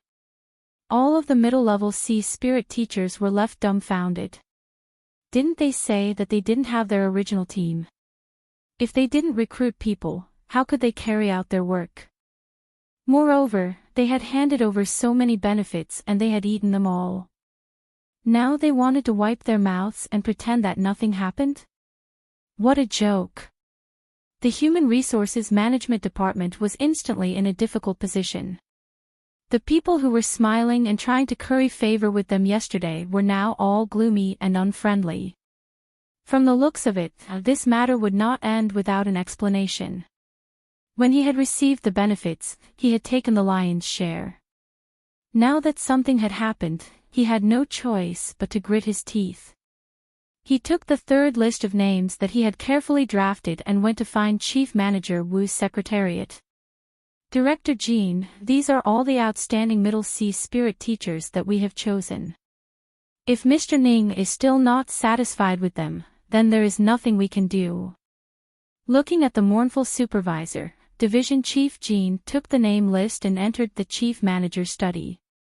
Soon, the door to the study opened, and the Chief Manager walked out. You go back first. I'll talk to Mr. Ning about this. The supervisor was overjoyed. He bowed repeatedly and excused himself. However, when he thought about how most of the benefits he had received would have to be returned, and some would even have to be subsidized, he felt his heart, liver, spleen, lungs, and kidneys ache. As many people saw this, they thought that Mr. Ning's methods were truly fierce. With just a casual move, he had caused the arrogant Human Resources Department to be thrown into a complete mess. Of course, there were even more people who sneered inwardly, cursing the Human Resources Department for being greedy by nature. They actually wanted to swallow up such a massive amount of benefits for themselves. No wonder Mr. Ning was so angry at them. Chief Manager Wu's thoughts weren't much different from theirs. He thought that Qin Yu was using this opportunity to establish his prestige. He thought that if he supported him a bit and gave him a way out of this embarrassing situation, then things would be fine. Halfway there, he met Clearwood. When she heard that they were going to Qin Yu's place, her eyes brightened and she followed. After the scandal, Chief Manager Wu's attitude towards Clearwood had greatly changed. He nodded and the two of them chatted as they arrived at the 7th floor workshop. Seeing the array formation at the entrance light up, Chief Manager Wu frowned. He thought that he hadn't issued any missions to Qin Yu yet, so he knocked on the door. Soon, the runes of the array formation extinguished and the thick door swung open. Leon was startled and hurriedly bowed. Greetings, Chief Manager, Steward Clearwood. Chief Manager Wu nodded. What is Mr. Ning doing? Is it the Chief Manager? Please enter. A calm voice sounded out, bringing with it a faint fragrance of tea. Chief Manager Wu's eyebrows arched up. He stepped into the workshop and bitterly smiled at the sight before him. A black-robed man was sitting with his back to him. Steam rose up in front of him, and as the water flowed, the fragrance of tea filled the air. The workbench that Sea Spirit Pavilion had spent a great deal of money to build hadn't even been used once, and yet it was being used to make tea. Clearwood frowned, a cold light flashing in the depths of her eyes. Just as she was about to say something, she was stopped by Chief Manager Wu. He walked over and took a seat. Mr. Ning seems to be in quite a good mood. Clearwood's expression was cold, not saying a single word. Qin Yu waved his hand and took out the tea set. He filled his hand and gestured for them to taste. It was because I was bored that my hands were itching for a moment. I hope you two don't take offense. The workbench is where sea spirits are handled. To every sea spirit teacher, it is a solemn and sacred place. Mr. Ning, do you not think it is a bit disrespectful to use it to make tea? Clearwood's eyes were sharp and her voice was cold without any warmth. Chief Manager Wu didn't seem to hear her. Qin Yu took a sip of tea. His tone was light. In my opinion, the workbench is only a platform. The respect for sea spirits and their profession should be in their hearts and not on the surface. If every sea spirit teacher could calm their hearts and not only pay attention to the surface, then there wouldn't be so few high-level sea spirit teachers. These words were arrogant and even contained a bit of a lecture. Clearwood's complexion turned even colder. Just as she was about to retort, Chief Manager Wu coughed and interrupted her. Mr. Ning's words are reasonable. We came here for proper business. He smiled and laid down the document. The Human Resources Manager is about to be forced to tears by you. You've established your prestige to this point. Later I will have him send you a large red envelope. You can choose some from there to stop. Don't worry, I've already looked through them. They are all skilled and won't drag you down. Qin Yu shook his head. I don't want them. Without waiting for Chief Manager Wu to respond, he continued to say, since you've come, I might as well make things clear. My inheritance does not need the help of others.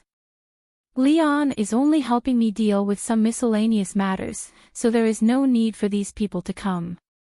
A sharp light burst out from Chief Manager Wu's eyes. May I ask where Mr. comes from? Qin Yu lightly said, forgive me for not being able to tell you. If Chief Manager thinks this is inappropriate, then I will leave right now.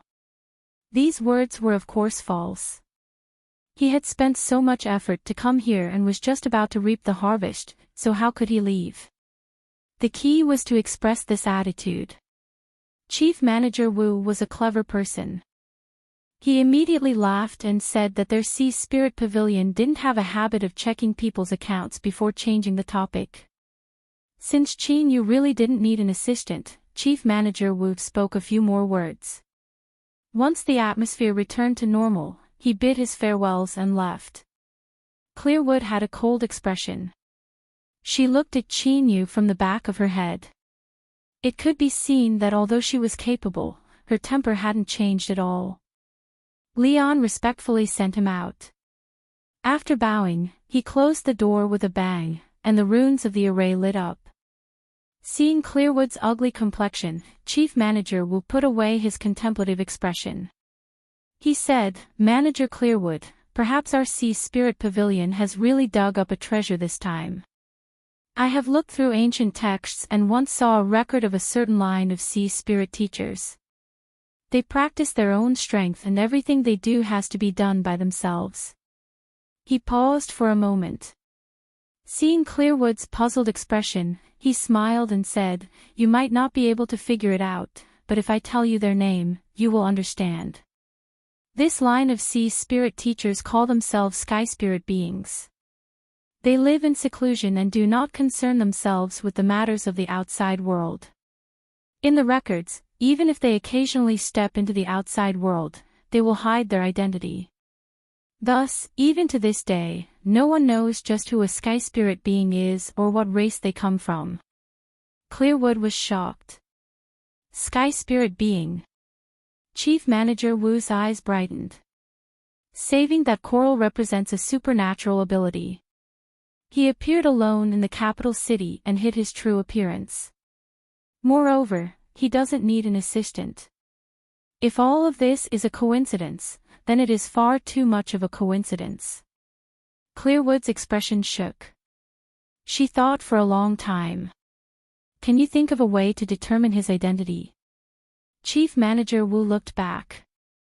In the rumors, Sky Spirit beings possess an unknown strength that can repair and heal all sea spirits. If Mr. Ning is one of them, he will definitely have such an ability. Clearwood's eyes brightened. Blue Sky Tower and Earthfault Spire are unwilling to be wounded. I have received news that they will be making some small moves to attack our reputation. Chief Manager Wu smiled. It seems that Mr. Ning will be very busy for the next period of time. They had used the spies that they had planted many years ago to take advantage of Sea Spirit Pavilion, but in the end they had fallen into a trap and were now stained with blood. Of course, they couldn't let things end like this. Whether it was to make up for their mistakes or to regain some face, the high-level figures of Blue Sky Tower and Earthfault Spire discussed and prepared for several days before finally making their move. 13 precious sea spirits flowed into Sea Spirit Pavilion through different channels. All of them had to sign a supreme treaty and pay 100,000 spirit stones in advance. With 2 great sea spirit influences joining forces, the strength they could muster was beyond imagination. Even Sea Spirit Pavilion couldn't refuse them. After a brief stalemate, they could only accept all of them. For a time, all the high-level Sea Spirit teachers were on high alert. After a series of inspections, they couldn't help but secretly cry out in bitterness. These precious sea spirits had naturally been tampered with. It wasn't easy to find the root of the problem, much less solve it. Sea Spirit Pavilion was dignified. All the high-level Sea Spirit teachers stopped what they were doing and clenched their teeth to tackle the problem.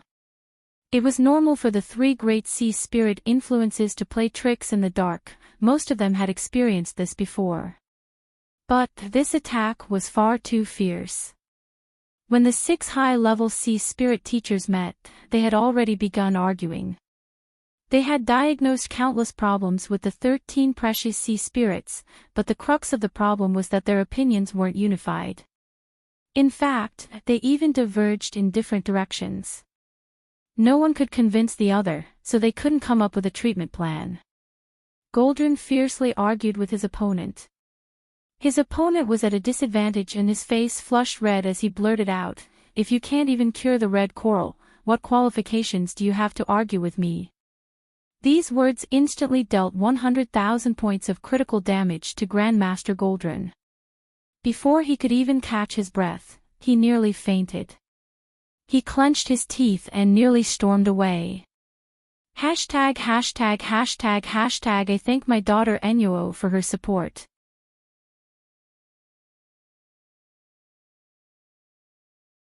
Chapter 136. This is the network that provides you with wonderful novels to read.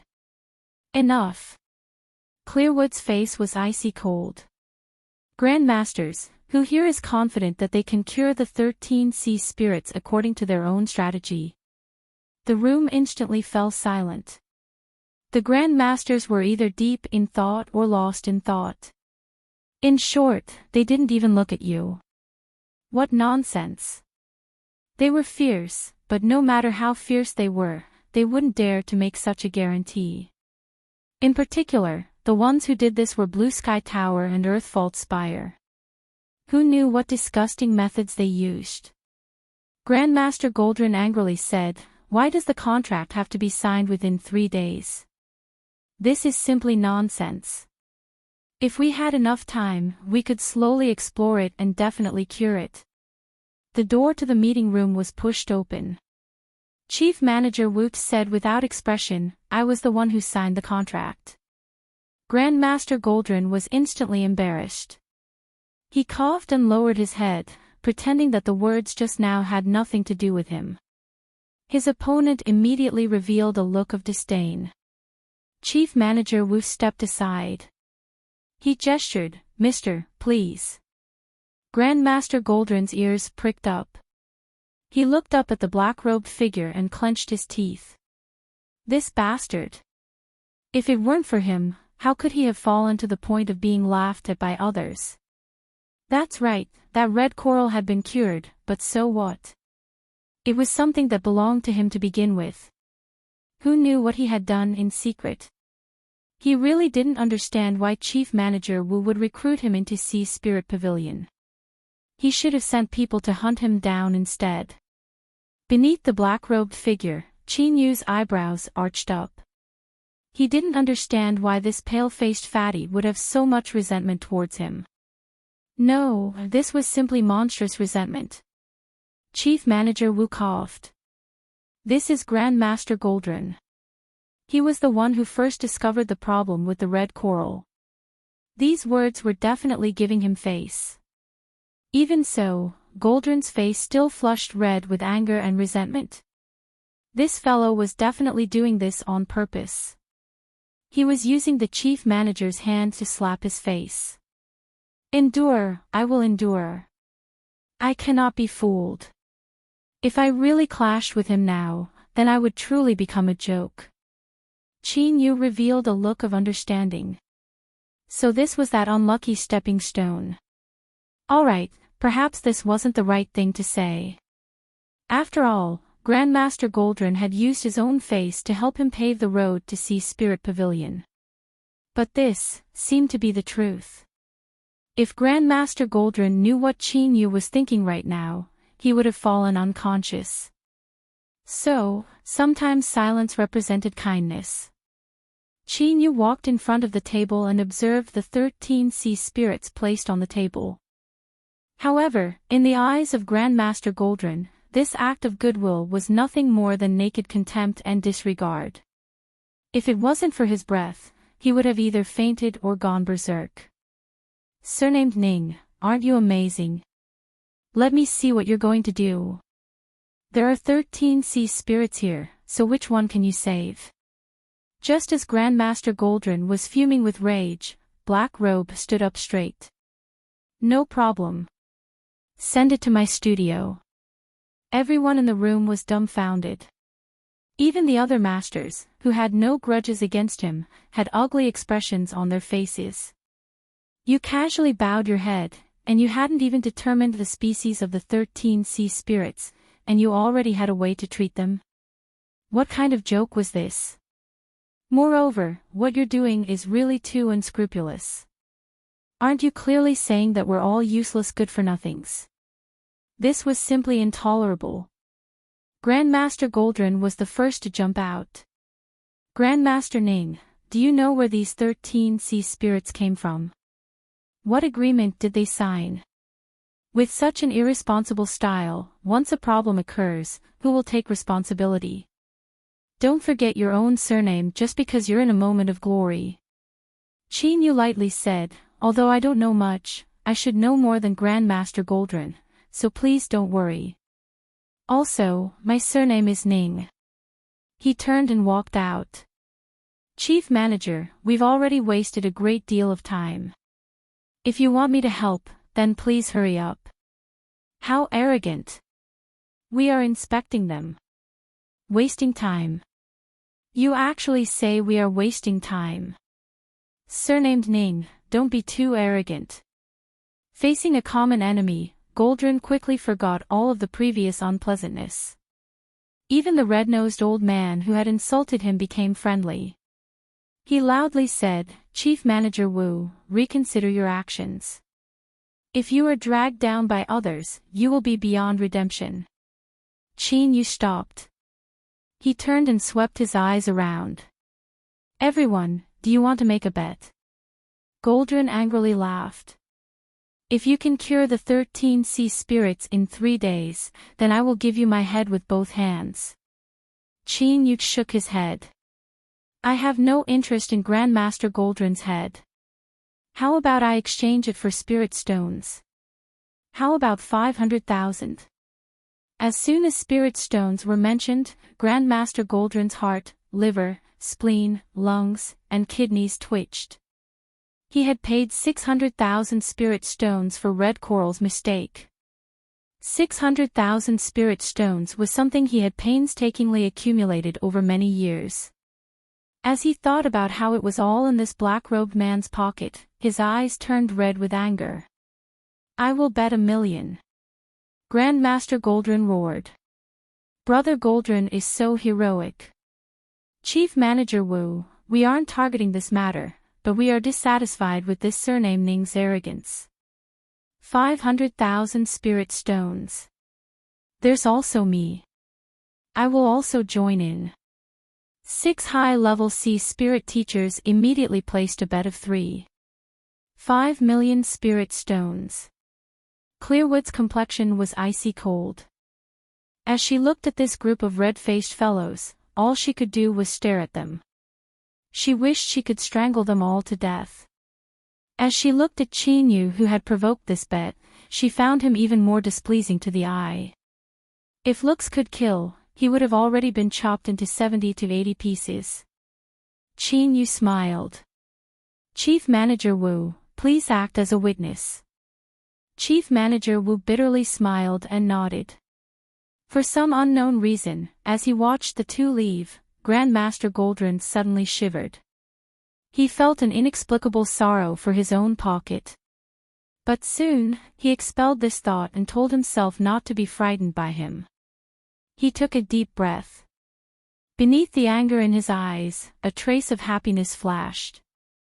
The 600,000 spirit stones he had lost would soon be returned, and he would also be able to bring back an extra 400,000. As he thought of this, he felt much better. It was unknown who spread the news that Mr. Ning had taken over the 13 sea spirits, but it was likely related to the 6 grandmasters. Of course, no one dared to speak carelessly about this bet. They were all people with status and reputation, and in this sort of crisis where everyone was working together, they had to take care of their face. One day passed. Then another day passed. Everything was calm. The door to the workshop didn't open even once. No one knew just how far things had progressed. Several spirit shell calls were made by Leon. Facing all sorts of probing questions, he could only helplessly say that he didn't know either. In the blink of an eye, the final day arrived. On the 7th floor, in the corridor outside the workshop, Chief Manager Wu and Clearwood sat across from each other. The atmosphere was heavy and tense. This floor was also used by 2 high-level sea spirit teachers. From time to time, assistants would pass by and be infected by the heavy atmosphere. They would hurriedly bow and pass, often looking back with anxious eyes. Although they had heard their teacher angrily reprimanding this surname Ning for being arrogant and conceited, they still didn't want Sea Spirit Pavilion to fail. In the silence, Clearwood couldn't help but ask, "Can he really do it?" Chief Manager Wu lightly said, "I don't know." Clearwood had a worried look in her eyes. "Aren't you taking too many risks this time? If, not to mention Sea Spirit Pavilion's reputation, just the compensation alone will be enough to bankrupt the capital city branch division." Chief Manager Wu narrowed his eyes. "In 3 days, if my Sea Spirit Pavilion can cure the 13 sea spirits, I will pay 20 times the price for each one. This is a great gamble.